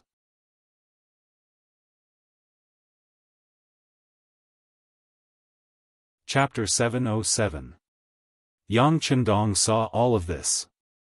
This was also the reason why he threw out gold and silver on the street. Although raising an army required food and gold and silver, the more troops there were, the heavier the burden. In the current situation, he didn't have any plans to recruit soldiers, but it didn't stop him from preparing early. This way, if he needed soldiers, there would be an endless supply of backup troops for him to choose from. Originally, although the independent regiment's mission was completed beautifully, they opened the floodgates and unleashed continuous attacks with bows and arrows. In fact, this battle wasn't dangerous at all. But he still wanted to praise them with great fanfare. It was for the sake of buying horse bones with 1,000 gold. Now, it seemed that it was effective. On the way back to the largest city lord mansion in the beginning city, he chuckled and said to Zhui Feng, Luzhua, Yila, and the other commanders, "Did you see that? Many of the people below have the intention to join the army. So, you can fight the next few battles without worry. Once there are any losses, I will give you the number of new soldiers no matter how many warriors you lose. I will ensure the integrity of your organization. Just give it your all." "Yes, sixth young master." Zhui Feng and the others all cupped their fists and said respectfully. The last worry was gone. Even if the army was crippled, it could be quickly replenished. What was there to be afraid of? Next, they just had to give it their all. Compared to the excitement of the mercenaries, the Tatars were furious. Their angry shouts could be heard clearly from tens of feet away from the tent. "You lost just like that, how can you still have the face to come back? Why didn't you die in the West River? Do you know that you brought 5,000 cavalrymen? 5,000 cavalrymen. You all died in less than an hour. How can you still have the face to come back? How can you still have the face to come back? Men, drag Golang out and behead him to show our military might." "Father, don't be angry, don't be angry." Another slightly younger voice sounded. "Yes, please calm down. Horses can stumble. Victory and defeat are common on the battlefield. Besides, it's inauspicious to kill a general in the middle of a battle. Please give General Golang a chance to redeem himself." Another calm voice sounded. Needless to say, the one who was angry was Agar Dorji. The next to speak were his son, Hilario, and another tiger general, Su He. After being persuaded by his son and his subordinates, Agar Dorji knew that he couldn't kill them. Otherwise, it would only disappoint everyone. Most importantly, the enemy was right in front of them, and they needed people. Not only was it inauspicious to kill a general before the battle, he couldn't find a general more capable than Gulang. He thought to himself, although Glenn is responsible for his negligence in this battle, isn't it because the enemy was too arrogant and took the initiative to set a trap? Even if it wasn't Gulang this time, if it was someone else, it was hard to guarantee that they wouldn't fall into the trap. Forcibly gasping for a few breaths, Agadorji looked at Gulang, who was kneeling on the ground, trembling with fear, and said angrily, "Fine, this time, Su He and Hararuo pleaded for you, so I'll spare your life for now. However, you have to redeem yourself. If you make any mistakes, you will be executed without mercy." "Thank you, sir. Thank you, sir." Gulang knocked his head on the ground like he was pounding garlic, and the cold sweat on his head finally disappeared a lot. Gulang was defeated, and his 5,000 cavalrymen were all dead. This was equivalent to a wake-up call for Agar Dorji. Facing such a powerful opponent like the mercenaries, he had to put away all his tricks and luck. Next, he had to fight a proper battle and defeat the enemy head-on. Thinking about it, he now had more than twice the number of the enemy. Even if he fought them head-on, there was nothing to fear. Pass down the order, the army will rest for a day. Tomorrow morning, we will head to the West River. I want to see what tricks the enemy has that can stop our army from advancing. Agar Dorji finally gave the final word and shook the drums. There wasn't much time left before dawn. When the sun rose, the army set out, and it only took them 4 hours to reach the West River. Compared to last night, the river here had become a lot more turbulent. What was more striking was that on the opposite side of the river, there was a statue made up of about 600 skulls. It seemed to be narrating the tragic battle that had happened here last night. Agar Dorji glared angrily at the human skulls on the other side of the river.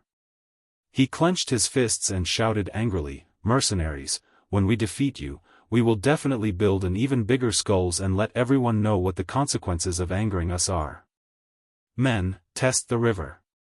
As soon as the order was given, the soldiers who were good at swimming began to try to cross the river. However, in the face of the turbulent river, after several failed attempts, it was announced that the idea of crossing the West River would not work.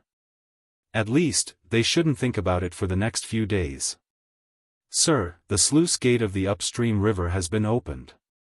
It is obviously impossible to cross from here. It is better to find another way."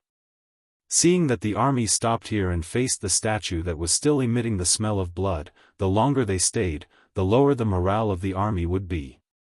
Su He had no choice but to stand up. "General Su, do you have any good ideas?" Agar Dorji asked calmly. "Sir, if we want to get close to the origin city now, there are only 3 ways. First, we can go around the north side and enter from the north slope. Second, we can build a raft and cross the West River by force.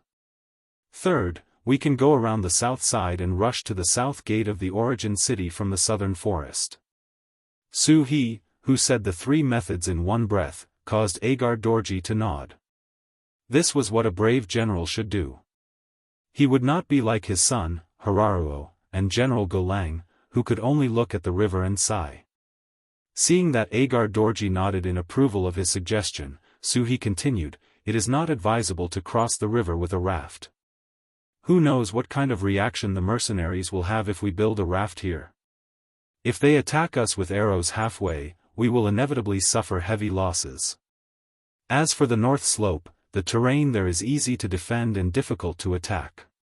It is also not suitable for cavalry to attack. Only the southern forest in the south is suitable for an ambush. However, as long as we are prepared and the area is in a vast location, we can still fight. Of course, how to decide, sir, please make the decision." After analyzing everything, Su He was able to hold his own. In the end, he still gave the choice to Agar Dorji. Such a capable and sensible subordinate would naturally win the favor of his superiors. At this moment, Agar Dorji's expression became much better after hearing these words. General Su is right. Then, according to you, we should go through the southern forest. If this subordinate can think of this, then the mercenaries must have thought of this as well. Therefore, we still need to listen to Sir's final decision. Su He held his fist and said. His words reminded Agar Dorji of something. Yes, all of this analysis seemed to be correct, but how could the mercenaries not know? It was not hard to imagine that the mercenaries would definitely ambush a large number of cavalry in the southern forest to attack him. If that was the case, how should he deal with it? All of a sudden, everyone stopped moving, and the surroundings fell into a state of silence.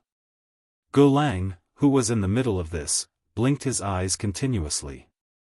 Then, as if he had thought of something, he whispered, "Sir, this subordinate has something to say, but I don't know if it is appropriate." "Speak." When Agar Dorji was at his wit's end, the general below had a suggestion. Of course, he had to listen to it. It was time for Gulang to perform meritorious deeds. If there was a chance to perform meritorious deeds again, of course, he would not hide anything. After getting permission, he said, "Sir, this subordinate thinks like this. After all, the number of mercenaries in the first city is limited. Although they have the geographical advantage, if we can divide our troops and attack from several directions, I think it will inevitably lead them to divide their troops as well.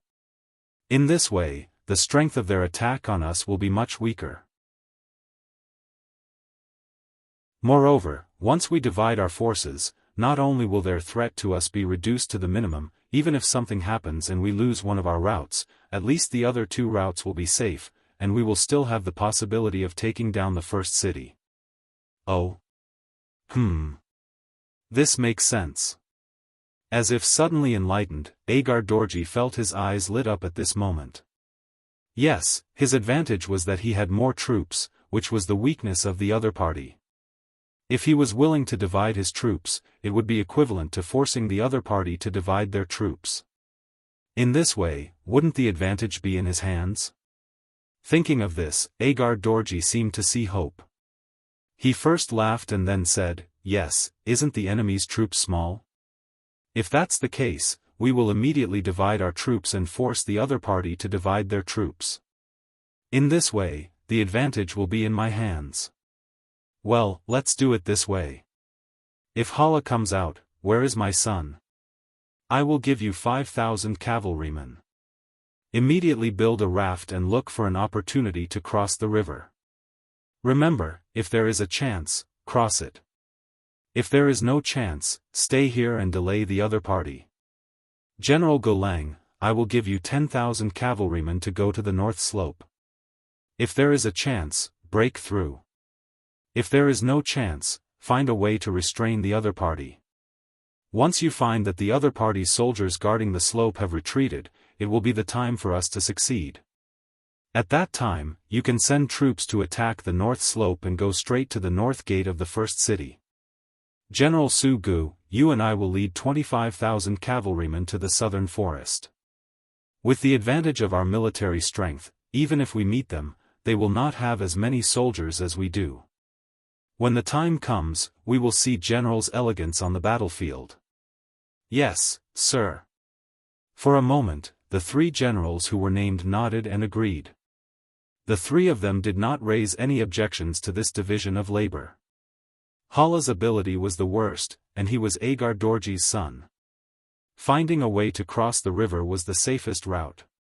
It was the most appropriate place to guard. Gulang's ability was the second best. Guarding the north slope, he could attack and defend.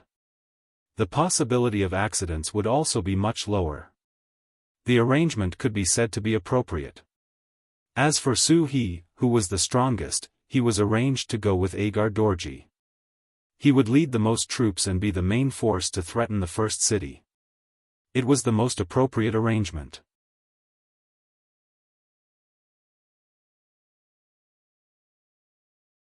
Chapter 708. Finally, the 40,000-strong army was divided into 3 groups, and then they left. In an instant, only 5,000 Tatar cavalrymen were left in front of the West River. Everything that happened here was also discovered by the reconnaissance battalion cavalrymen on the other side of the river. They quickly reported it. The enemy divided their forces? Very good. Yang Chendong was not anxious when he heard the news. Instead, he laughed loudly. This was the same as what he and the other officers had imagined. Facing the first city that seemed to be full of loopholes, the enemy seemed to want to attack from multiple angles. This was exactly what Yang Chendong wanted. If the enemy combined their forces, no matter where they chose to attack, they would have to pay a high price to stop them. After all, this was 40,000 cavalrymen. The 3 divisions of the Cold Vanguard Division, who were the best at guns, were not here. It was impossible to win without paying a price with the Type 81 rifles of the Independent Regiment. However, if the enemy divided their forces, it would be different. This was equivalent to the enemy dividing their powerful fist into several parts. This would give them a chance to defeat them one by one. Dispatch the reconnaissance battalion. Be prepared to kill all the enemy scouts who are responsible for communicating with each other. When the time is up, they are not allowed to communicate with each other. The other battalions will carry out the plan according to the previous plan. Everyone, go and make your preparations. Not long after Yang Chendong's voice fell, the meeting room that was full of officers quickly became quiet again. Yang Chendong once again walked in front of the sand table to confirm if there were any loopholes in his military plan. According to the first plan, the deputy commander of the Independent Regiment, Xian Honghai, led 6 battalions to the West River and set up a formation there. Whenever the enemy tried to cross the river, they would attack across the river and kill the Tatar cavalrymen halfway across the river. Because they were on wooden rafts, there was no space to dodge. Once the arrows came, they could only let the arrows fall on their bodies. After 2 consecutive attempts to cross the river, not only did they not succeed, but they also lost hundreds of cavalrymen. Too despicable. Hilario stood on the riverbank and said angrily as he watched the mercenaries launch their arrows. Although he was angry, there was nothing he could do. After all, the river was nearly 100 meters wide, which was the limit of the bow and arrow. Even if he wanted to use the bow and arrow to suppress it, he couldn't do it. On the other hand, the moment his cavalry crossed the river, it would be equivalent to entering the enemy's firing range. It would be strange if they weren't attacked. Let's wait for a while. I don't believe that they won't run out of arrows. Once the other 2 armies achieve victory, the enemy will have no choice but to retreat back into the city. At that time, it will be time for us to cross the river and attack. One of the 1,000-man commanders said to Hilario in an encouraging manner. Looks like that's the only way. Hilario nodded. The mission his father gave him was the safest. If there was an opportunity, they would attack. If there was no opportunity, they would just stay here and exhaust the enemy. As long as they could cause the enemy to leave some troops here, it could be considered a victory. After comforting himself, Hilario gave the order that no one was allowed to attack before the enemy split up their forces. Everyone just had to wait and use this opportunity to conserve their strength. Once they found an opportunity, they would charge across the river and kill the enemy. Reporting to 6th Young Master, the enemy on the other side of the river has indeed become much more obedient. After waiting for one more day, we can consider withdrawing as planned. Vice Commander Xian Honghai said to the soldier beside him with a smile as he watched the performance of Hilario and the others through the binoculars. At the same time, General Gulang had no choice but to give the same order after charging twice. Facing them was a strengthened group of mercenary cavalry, a total of 3,200 people. It was enough to achieve the effect of winning with fewer troops. General Gulang, who led 10,000 troops, couldn't find a chance to win. He had no choice but to place his hopes on the mercenaries to take the initiative to retreat. When the pressure from the front decreased, it would naturally be the time for him to wait for an opportunity to attack. Regardless of whether it was the West River or the North Slope, such a situation had occurred within Yang Qindong's expectations. Due to the topography of these two places, he was not worried at all. Only the southern forest, due to the topography, was the most important battlefield. The performance there would directly affect the overall situation. Beta Persei informed the guards to gather. We will go to the southern forest to take a look. The plan was set. There was no point in staying in the command center. Yang Qindong wanted to personally go to the front line and see what kind of strength the so-called Tatar cavalry had on the battlefield. Southern Forest. The 20,000 Tatar elites led by Agar Dorje were already prepared for the charge of 10,000 cavalry. In order to achieve the purpose of killing the enemy, General Su He took the order to become the vanguard general. He led 10,000 cavalrymen and was ready to rush here at any time, enter the beginning city, and even attack the city. Just opposite the main Tatar cavalry, the Nuzhan cavalry regiment with 3,000 people also lined up in a battle formation, ready to fight at any time. Although they had fewer people in terms of numbers, they were not weaker than their opponents in terms of momentum. This was not only because the Nuzhan cavalry regiment had won many battles since its establishment and was in an excellent state, but also because they knew that there were no less than 6,000 people lying in ambush in the nearby southern forest. They could support them on the battlefield at any time. In fact, the 10 battalions of the independent regiment had a total of 4,000 people. Among them, there were 2 battalions of musketeers holding Type 81 guns. In addition, the 2,000 people under the 2nd Cavalry Regiment Luzhuo were lying in ambush here, ready to support at any time. According to the plan, whether or not they could block the main force of the Tatar army at the southern forest would determine whether or not the first plan could be carried out smoothly. If they could not even block the main force of the enemy, then they could only retreat to the beginning city, and the trap they set for the enemy would no longer be useful. Su He was riding on a valiant warhorse, wearing a suit of armor to protect the important parts of his body as much as possible. His eyes were bright and full of expression as he stared at the enemy cavalry. He revealed a fierce gaze, and from time to time, he would glance at the southern forest, which seemed to have millions of soldiers lying in ambush, proving that he was very worried in his heart. It was completely different from the calmness and confidence he showed. The southern forest was suitable for hiding a large number of ambushing troops, which anyone could see. But the problem was how many enemy troops were lying in ambush here. According to the information sent by the Fast Horse Scout just now, more than 2,000 mercenaries were found in front of the West River, and at least 3,000 enemy cavalry were found on the North Slope. So, there should be less than 10,000 mercenaries left, but there were only 3,000 enemy cavalry in front of him. Where did the remaining 6,000 or 7,000 mercenaries go? Would they be lying in ambush in the southern forest, waiting for him to lead the main force to charge up and then suddenly attack from the side? If that was the case, how much confidence did he have in winning? In other words, how much support could Agar Dorje give him at the critical moment? Would he be able to lead the remaining 10,000 Tatar cavalry to help him? Su He did not have much confidence in this point, not because of anything else, but because he knew Lord Agar Dorje too well. In order to achieve his goals, this person would often use unscrupulous means. In other words, in order to win, he was even willing to risk his son, Har Dorje, not to mention that he was only a general under Lord Agar Dorje. He was an existence that could be sacrificed at any time. Because he knew the general too well, Su He was unable to fight with all his strength. After thinking about it again and again, he decided that he could not send out 10,000 cavalry all at once.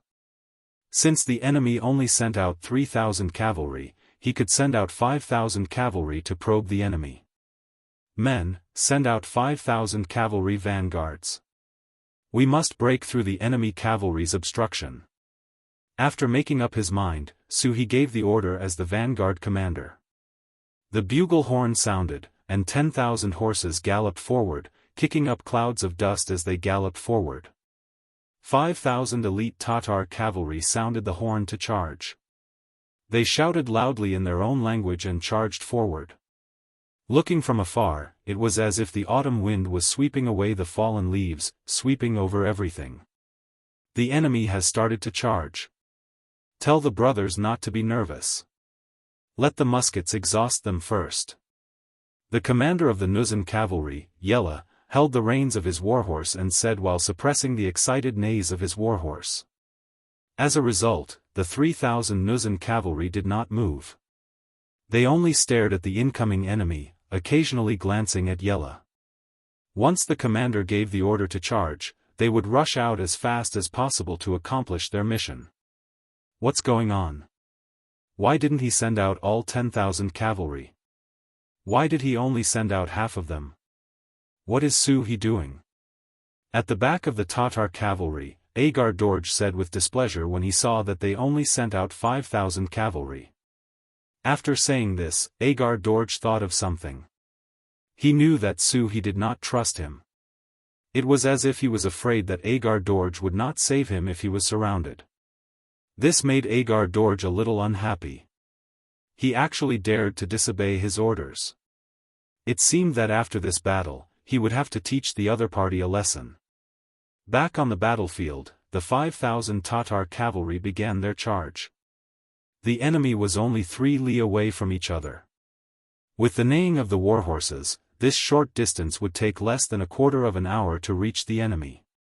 Seeing that the mercenaries didn't move an inch even after she sent out the cavalry, Suhi had a bad feeling about this. Most of the time, intuition on the battlefield was very scary. As soon as Suhi's uneasy feeling came out, it came true. She saw that the originally quiet Nanlin forest suddenly burst with the sound of fire guns, like firecrackers, continuous and endless.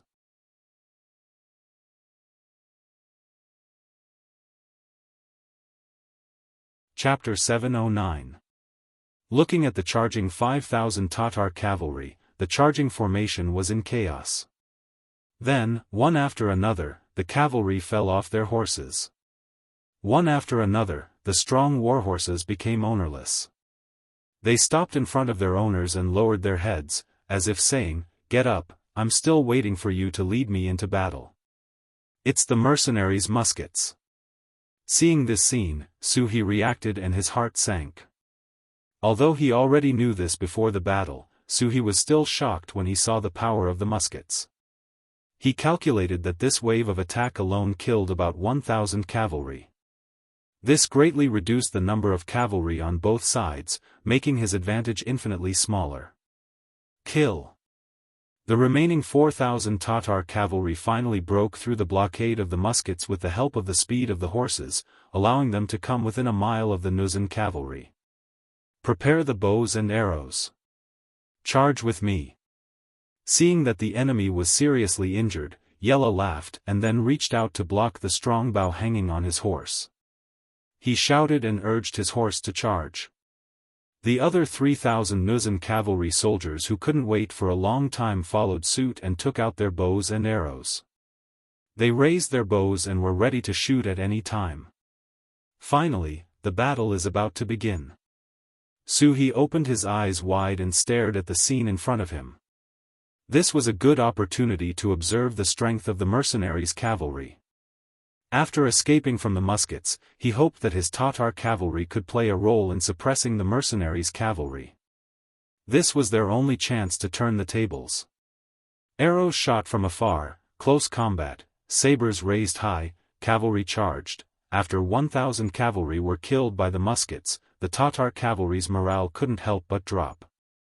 Many people were terrified because they couldn't see where the enemy was and could die under the muskets of the enemy at any time. This made them think of the scene when they faced the Ming Army's Divine Machine Battalion. Who knew how many ancestors died under those hateful muskets? Now, this scene fell on them. They really had a feeling that they couldn't resist. Fortunately, they finally rushed over. Now, they were about to engage in a charging battle with the enemy cavalry. This was their strength. They hoped to turn the situation around in this battle. Similarly, the 4,000-strong Tatar cavalrymen started shooting at the Nuzhan cavalrymen. From panic to calmness, from being beaten to fighting back with all their strength, the 4,000 Tatar cavalry perfectly displayed the word elite. Both sides began to shoot at a distance of only 1 mile. Both sides' horses were galloping. Under the situation where each person could shoot at most 2 arrows, it was difficult to say who would win. As the arrows continued to fly about, the cavalrymen fell from their horses one after another. The warhorses stopped charging and became ownerless. In just 2 waves of archery, both the Nuzhan cavalry and the Tatar cavalry paid the price of hundreds of cavalry deaths. In the end, they switched to using bows and arrows to fight in close combat. Kill. The deputy commander of the Nuzhan cavalry division, Lu Dai, took the lead and led her men into the formation of the Tatar cavalry like an arrow. As the commander, Yella led most of the cavalry to engage in guerrilla warfare. This was a tactic that had been discussed before. A cavalry couldn't be without a commander. Otherwise, the army would be like a sheet of loose sand. Without a commander, they would be defeated one by one. Deputy Commander Lu Dai killed his way in. Along with him were 1,000 Nuzhan cavalry soldiers. They followed behind the deputy commander and waved their sharp sabers at the Tatar cavalry around them. In history, the Mongol cavalry was once the subordinate of the Nuzhan cavalry. In the end, with their help, the Nuzhan defeated the Ming Dynasty and established the Qing Dynasty. But that was something that would happen more than 100 years later. In this era, the Mongol cavalry was still the strongest cavalry in the world. The Nuzhan cavalry was still nothing in their eyes. Reality also proved that the Tatar cavalry was indeed the elite of the Mongolian cavalry. Be it their fighting spirit or their skillful operation and performance, they were slightly stronger than the Nuzhan cavalry. If it were not for the fact that the Nuzhan cavalry sabers were sharper and tougher, and if they did not learn the 3-to-3 strategy from Lingfeng, where every 3 horses could form a small fighting group and fight with the enemy, the Nuzhan cavalry would not be able to win against the Tatar cavalry. Use the advantage of the saber to increase the speed of your chopping. Commander Yella, who was roaming around the periphery, saw that both sides were actually evenly matched. Because they had fewer people than the enemy's 1,000 cavalry, their losses were even greater. Finally, he couldn't sit still anymore and began to shout loudly to remind his subordinates. If they wanted to use the advantage of the saber, they needed to cut the enemy's saber in half and obtain the advantage of the weapon. With Yella's shout, the Nuzhan cavalrymen seemed to have woken up from a dream. They increased the speed at which they swung their sabers, forcing their opponents to fight back. After several collisions, the results finally appeared. Many of the Tatar cavalrymen had cracks on their sabers, and some of them even broke in half. The saber suddenly breaking in half was undoubtedly fatal for the cavalry who were in the middle of a fight. When the same saber was chopped over, the enemy's saber had already stabbed into his heart. However, your saber did not even touch the enemy's clothes. What kind of result would that be? The advantage of the saber was brought into play. More and more Tatar cavalrymen were caught off guard. More and more Tatar cavalrymen were chopped off their horses. The situation on both sides was reversing. Charge! Right at this moment, another group of cavalrymen dressed entirely in black iron, and even their warhorses were covered in black iron armor, suddenly charged out from the side. Although they didn't have many people, their momentum was astonishing. Their black clothes and black faces emitted a cold and powerful aura. Their bodies were impervious to swords and spears. When this group of 100 people entered the battlefield, they became the mouth of a giant beast that devoured people's lives. They killed the Tartar cavalry and no one could stop them. Is that the enemy, the black cavalry that young master spoke of? He also quickly discovered the existence of the black cavalry. When he saw the other party's heroic performance and killing as if there was no one around, he couldn't help but gasp. He saw with his own eyes that at least a few sabers had hacked at the enemy's black armor. However, apart from producing some weak sparks, they were unable to cause any damage. On the contrary, the Tatar cavalry that attacked were continuously killed by the Haiki cavalry. In just a short while, the Haiki cavalry had killed over 100 elite Tatar cavalry. The appearance of the black cavalry seemed to have blown the horn of the enemy's counterattack. Several thousand cavalrymen rushed out of the southern forest. They were the troops of Lu Zhuo of the 2nd Reinforced Cavalry Regiment. 2,000 men of this regiment were thrown into the battlefield. They appeared like a gust of wind sweeping away fallen leaves. It was as if a steel knife had stabbed into the side of the Tartar cavalrymen and caught them unprepared. "Charge, charge with me!" Seeing the mercenaries that were lying in ambush in the southern forest charging out, Su He knew that there was no need to wait any longer. With a loud shout, he urged his horse to charge out. Su He's horsemanship was indeed very good. His entire body was bent over the side of the horse's back. This way, not only could he reduce the resistance of the horse's advance, but more importantly, he could avoid the bullets to the greatest extent. In the southern forest, Tiger's Mane and 10 battalions of independent soldiers were already prepared to open fire. But facing the superb horsemanship of the Tatar cavalry, they had a feeling that they did not know where to start. Seeing that the Tatar cavalry had already broken through the blockade in front of them, many of the soldiers could not help but shout, "Commander, let's shoot the horses." "No, young master said that we should try our best not to harm the horses." Tiger's Mane shook his head affirmatively. Then, he pulled out his saber and said decisively, "Everyone, listen to my order. Leave 2 musket battalions to suppress the main force of the Tatar army. The rest of you, get on your horses and charge with me." "Yes." After receiving the order, the 3,000 soldiers of the independent regiment let out a roar in unison. They shouted and got on their horses, pulled out their sabers, and charged towards the battlefield from the southern forest. Bullets whistled past his ears, scaring Su He so much that he broke out in a cold sweat. But when he turned around and saw that the majority of the cavalry was not affected by the muskets, he could not help but let out a long sigh of relief. It seemed that the enemy's muskets were not omnipotent. As long as they dodged well, they could still be safe. This result also increased Su He's confidence in winning. Leading the 5,000 elite Tatar cavalry, their momentum became stronger and their charging speed also became faster. On the main battlefield, because Yang Chendong led 100 shadow cavalry to join in at the right time, the Tatar cavalry had been separated and they began to encircle and annihilate them. Su He had no choice but to join in the battle. However, even with the addition of 2,000 cavalrymen from the 2nd Regiment and 3,000 cavalrymen from the Independent Regiment, they were still unable to turn the situation around. On the contrary, the addition of 5,000 cavalrymen was like adding fuel to the fire. They were still tightly suppressed. Su He watched as the main force of the mercenaries pressed forward with his appearance. His heart was faintly excited.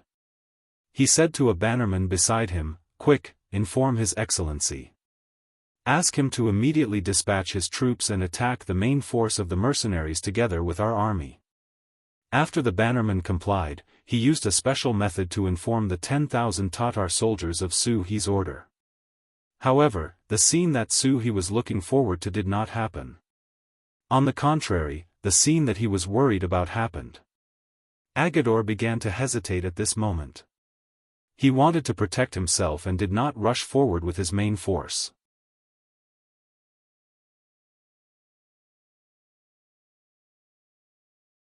Chapter 710. My lord, General Su He has made another request. A chilly arch appeared beside Agar Dorji and reported anxiously. I know, but have you noticed that there are still figures moving in the southern forest? If I'm not wrong, those are the flintlock soldiers left behind by the mercenaries. They are waiting for us to appear. Agadorji said calmly. At the same time, he pointed to the depths of the southern forest, as if he had already seen through everything. Without knowing the details of the mercenaries, Agar Dorji would never put himself in danger. This was his cautiousness, but it was also a sign of cowardice and lack of confidence. Of course, even if he did not take the risk, it did not mean that he would not force others to take the risk. After he shifted his gaze away from the southern forest, he said to the chilly arch beside him, "Inform Gulang and Haruo that we are currently fighting with the mercenary army's main force here in the southern forest and have achieved certain results. It won't be long before there will be signs of a lack of troops. Ask them to seize the opportunity to counterattack. Whoever can reach the beginning city first will be rewarded with 10,000 taels of silver." Yes, Agar Dorji didn't want to take the risk himself, but he placed his hopes on his subordinates.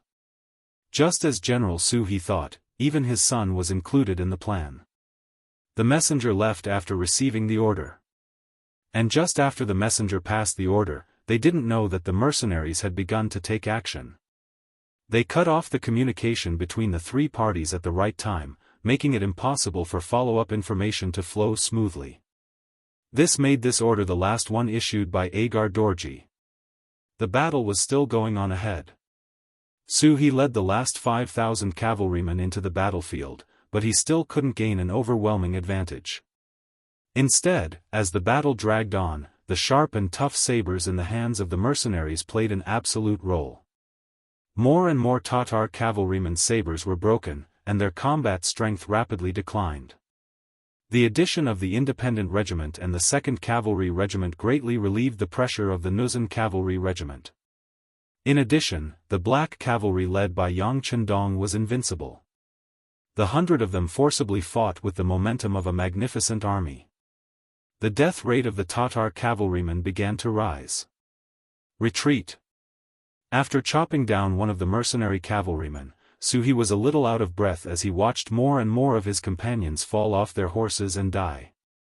With no reinforcements appearing behind him, he knew that if this continued, all of his cavalrymen would die here. He believed that this was an opportunity. He also believed that the mercenaries did not have many soldiers left. Unfortunately, his abilities were limited, and the number of soldiers he could command was also limited. At this moment, he could no longer see any hope of victory and could only choose to retreat. "Pass down my order. All troops, retreat." With reluctance and unwillingness, Su He finally gave the order to retreat. Although he would have to sacrifice a lot of people, he couldn't care less at this moment. Once the order was given, military orders would be obeyed. The Tatar cavalry quickly broke away from the mercenaries and started to look for an opportunity to retreat. But the two sides were still entangled before, so how could one side retreat just because they wanted to? Riding on the white dragon, Yang Chendong had already killed countless enemy cavalrymen. Seeing that the enemies around him were getting fewer and fewer, he guessed the other party's intention and shouted, "Entangle them and kill as many as you can. Order the Independent Regiment soldiers in the forest to shoot people if they can. If they can't shoot people, then shoot horses. We must strive to inflict the greatest damage to the enemy." Beta Persei and the guards, who were responsible for protecting Yang Chendong's safety, received the military order and immediately rode away to convey it. After receiving the military order, the entire mercenary army entangled the Tatar cavalry with the momentum of an army. With a crushing momentum, they left behind nearly 1,000 cavalrymen in a very short period of time. Su He was the first group of people to withdraw. On the way back, he naturally encountered the long-range attack of the two Independent Regiment firearms battalions that had long been prepared. This time, they were not so lucky. Under the order to shoot people but not horses, many of the Tatar cavalrymen who were hiding on the side of their horses fell to the ground because their horses were shot. Their heads were bleeding and they suffered heavy losses. When Su He finally escaped back to Agador Dorji with the army, he discovered that out of the original 10,000 cavalrymen, only 6,000 had really escaped. Seriously counting, in addition to the 1,000 cavalrymen who were injured by the muskets at the beginning and another 1,000 cavalrymen who died during the battle, they had paid the price of nearly 2,000 cavalrymen when they finally escaped. In less than 2 hours, they had lost 40% of their forces. Moreover, they were the most elite cavalrymen. This made Su He, who was the commanding general, feel very distressed. He rode up to Agador Dorji with a face full of anger. He wanted to ask why Agador Dorji did not bring the 10,000 Tatar cavalrymen when they clearly had the opportunity to win. Not only did they miss the opportunity to win, but they also lost so many brave warriors. Su He had just appeared, but before he could say anything, Agador Dorji spoke first. "How was it? I said that we should focus on probing. You must have seen that the enemy's musketeers were arranged in the southern forest. They are the biggest threat. If we don't get rid of them, the more cavalrymen we send, the greater our losses will be. Speaking of which, we still underestimated the enemy. Fortunately, the enemy's forces are limited. This time, they also suffered a lot of casualties. If they want to face our attack again, they will need to send more troops. This way, our other two routes will have a chance." As if talking to himself, Agador Dorji made a post-battle conclusion by answering his own questions. He actually forced Su He to not say a word. He originally wanted to criticize and complain, but he found that he no longer had the chance. This was because there was a trace of killing intent in Agador Dorji's eyes. He dared to guarantee that if he questioned his lord's words, he would be stripped of his military power. It was even possible that he would become a prisoner. Agador Dorji was an extremely selfish person. In order to achieve his goals, he was often unscrupulous. The fact that he was able to get away from his elder brother without falling out with him proved everything. When dealing with such a person, it was absolutely impossible to use common sense to reason with him. Knowing this, Su He wisely shut his mouth. His original questioning tone also changed to asking for medicine. Facing Su He's understanding, Agador Dorji was naturally very happy. He readily agreed to transfer the medical supplies in the army to treat the enemy's cavalrymen. As for the result of the previous defeat, both sides tacitly agreed not to mention it. It was as if it had never happened. Compared to the Tatar cavalrymen, the mercenaries' morale was indeed high and the situation was gratifying.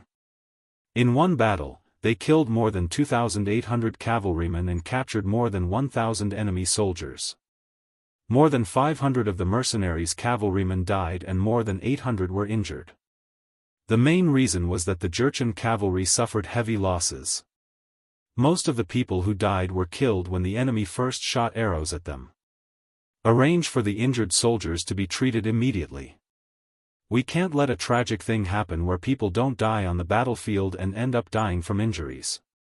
Yang Chendong rode on the white dragon horse and said to the logistics battalion commander, Yang Air. "Young master, please rest assured. Our logistics battalion has recently transferred 300 people to practice their medical skills. It has been quite effective." As the battalion commander, Beta Persei patted his chest and said, "Very good. Clean up the battlefield. Take the captured horses and prisoners back to the first city. Let the people there see that the so-called elite Tatar cavalry is not invincible. Anyone who chooses to be the enemy of our mercenaries will make the biggest mistake of their life." Yang Chendong nodded, then reached out and patted Beta Persei's shoulder. "If the medical officer has extra, treat the injuries of these Tatar cavalrymen. Maybe they will join our camp in the future." "Yes, I will do my best." Beta Persei nodded in agreement. If it was someone else who said that to treat the injuries of the original enemy, he would definitely explode. But these words came from the sixth young master, so of course he would not object. But from the words "do your best," it could be seen that he still had some emotions. After quickly dealing with the post-war matters, Yang Chendong looked to the north and west. He muttered, "The first step of the plan went well. The next step depends on the other two. Let Tiger's Mane come over. It should be time for his independent regiment to show its power." The messenger sent by Agar Dorji delivered the news of the battle in the southern forest in a timely manner. When the news came out, it was already a little out of shape. It was probably because the Tatar cavalry had won a great victory in the battle in the southern forest, which put a lot of pressure on the mercenaries. Next, they would definitely transfer troops to assist the southern forest. Then, it was time for them to seize the opportunity. The first to arrive will be rewarded with 10,000 taels of silver. Huh, good. Haraluaku said with a laugh. Then, when Du looked at the other side of the West River, there was a look of desire in his eyes. Unlike Agar Dorji, Haraluaku was the kind of newborn calf that was not afraid of tigers. Since young, he had been shrouded in his father's halo. In addition, when he was born, his appearance was not obvious and was even a little ugly. This made him want to prove himself more than others. Now that he finally had the opportunity to lead an army alone, and the situation seemed to be very beneficial to him, he began to think about how to make contributions and show off his skills. He even wanted to use his efforts to tell everyone that he was not only Agar Dorji's son, but also a general who could fight well. Of course, Haraluaku was not a hot-headed person. He still decided to see the enemy retreat first, then look for an opportunity to fight. And just as he was looking forward to it, on that night, the camp that was originally lit with torches suddenly became restless. Then, from afar, he could see the enemy troops leaving with torches.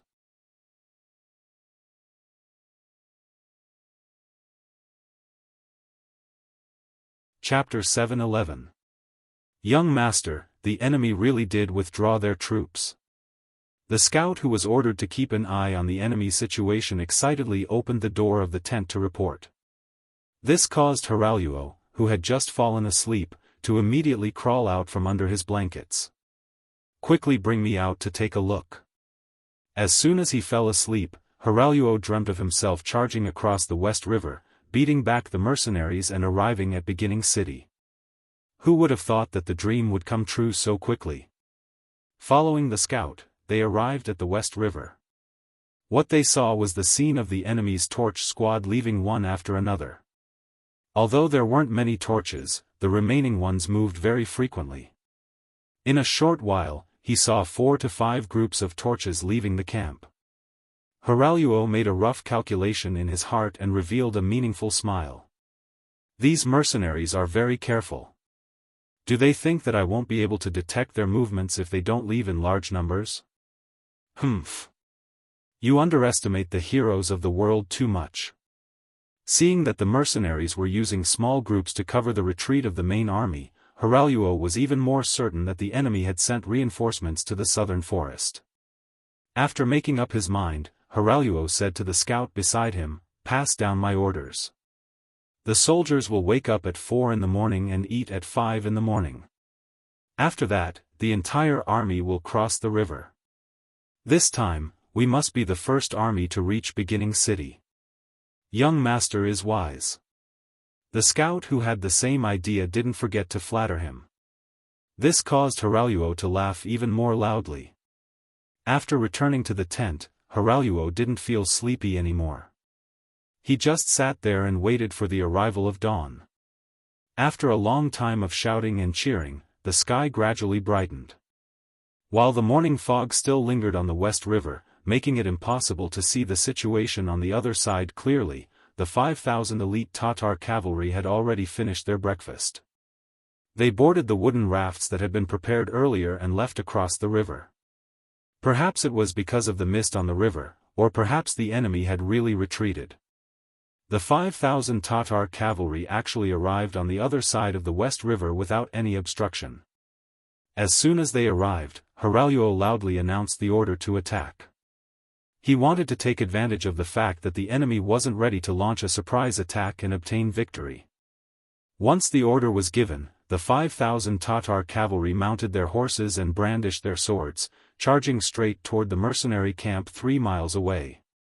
His shouts could be heard from far away, drifting along with the wind. What was surprising was that there was no movement from the opposite side of the barracks despite all the shouting. This was very illogical. Whether they were panicking or going out of the camp to fight, there had to be a plan. This kind of disregard was really a little strange. Haliruo's face was filled with doubt as he charged at the front of the group. However, a thought quickly surfaced in his mind. The mercenaries must have escaped under the cover of the night. Perhaps they knew that the southern Cyanwood forest could not be defended, so they had already retreated to the beginning city. If that was the case, then he would lead the large army straight in and charge to the beginning city. The first merit would undoubtedly belong to him. Ha ha ha. Thinking of this, Haliruo laughed heartily. His 5,000 Tatar cavalry had already arrived in front of the camp. As expected, there was still no movement. From the looks of it, there was no one inside.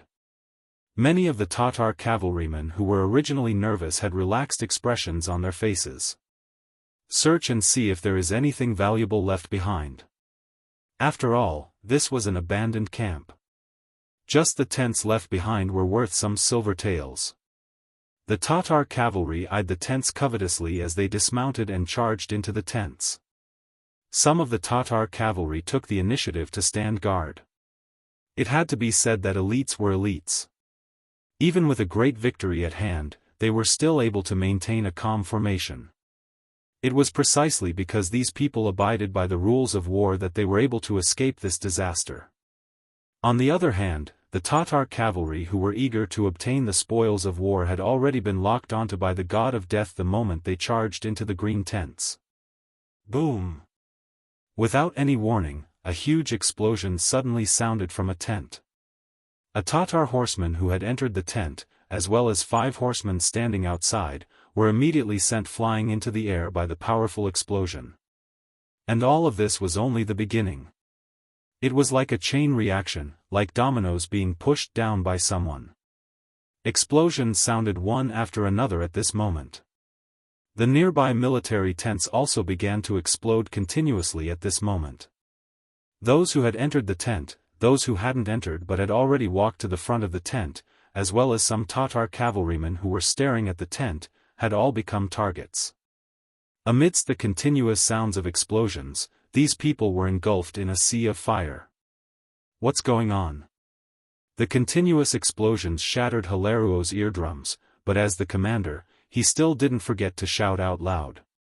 Even though his voice wasn't even worth mentioning in front of the powerful explosions, and no one could hear him clearly, he still continued to shout out loud.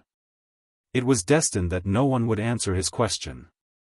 There was only the continuous explosions and the sudden sounds of killing. At the moment of the explosion, a group of over 5,000 cavalrymen had already surrounded the area. Firearms appeared in the hands of these cavalrymen. They were the main force of the independent regiment that had retreated to this place and returned.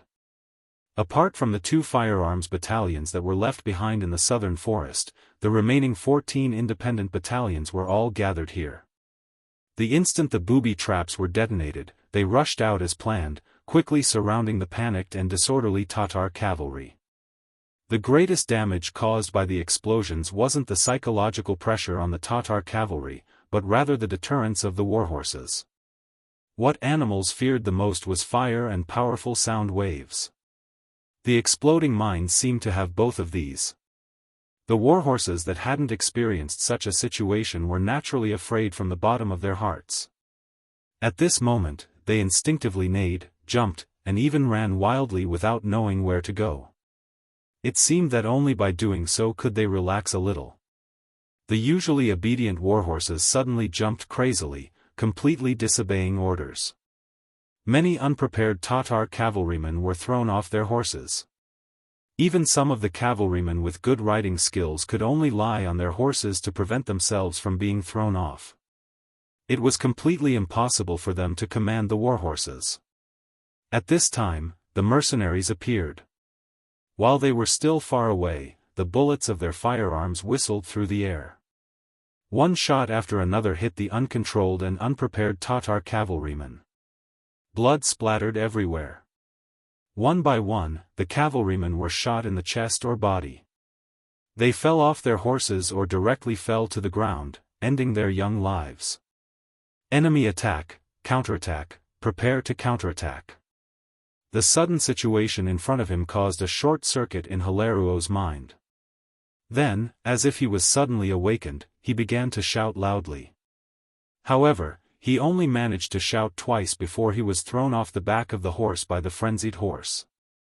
The intense pain caused him to fall to the ground, unable to make a sound for a long time. It wasn't just one or two people who suffered the same fate as Hilaruo, but at least a few hundred cavalrymen. The rest of the Tatar cavalry were either injured from being thrown off their horses, or were still fighting against their horses. Some were even killed by the mercenaries' long-range muskets. There were less than 1,000 Tatar cavalrymen who were able to maintain a certain level of fighting strength. However, these 1,000 cavalrymen were already scared out of their wits. When they saw the sudden change in the army, they pulled out their sabers. However, when they saw the number of mercenaries around them, some of the smarter ones obediently put down their sabers, dismounted, and surrendered. Even their commander didn't make a sound of resistance. The other party used firearms that could easily take a person's life from hundreds of feet away. Their morale was inferior, their numbers were inferior, and their weapons were inferior as well. How could they fight this battle? The most precious thing to a person was their life. If they surrendered, they would live. If they resisted, they would die. Their deaths were worthless. As long as they weren't fools, they would know how to make the choice. A total of 14 battalions of independent soldiers charged over like wolves and tigers. They either raised their Type 81 rifles, or held their longbows. There were even some who held horse lashings. Step by step, they closed in on the enemy. In the eyes of these soldiers, killing intent was overflowing. If anyone wanted to continue resisting, they wouldn't mind silencing them. It was precisely this kind of aura that caused the Tatar cavalrymen who originally wanted to resist to become extremely obedient. After all, no one was willing to joke around with their lives. Especially when there was a surging river behind them. With nowhere else to go, it seemed that surrendering was the only way to survive. As they continued to advance, they continued to capture captives. The 5,000 Tatar cavalrymen had completely lost their morale under the sudden attack of a booby trap. When their commander, Harachu, was knocked unconscious by his warhorse, they became people without a leader. They were successfully incorporated into the independent regiment. One by one, they threw down their sabers, jumped off their warhorses, and surrendered. The pitiful Harachu was tied up tightly while he was still unconscious. His identity was even betrayed by his subordinates, and he became the target of Tiger's Mane's care. Vice Commander Xian, look after these people. Bring them all back to New City. This person needs to be taken care of. I'm afraid that he will come in handy in the upcoming battle. Pointing at the still unconscious Harachu, Tiger's Mane laughed heartily. He then led the 10 soldiers of the independent regiment away from the Shi River and headed towards the north slope. You're tuning in to the Unparalleled SwordWill YouTube channel. Don't forget to subscribe and join us on this journey to catch the most captivating stories.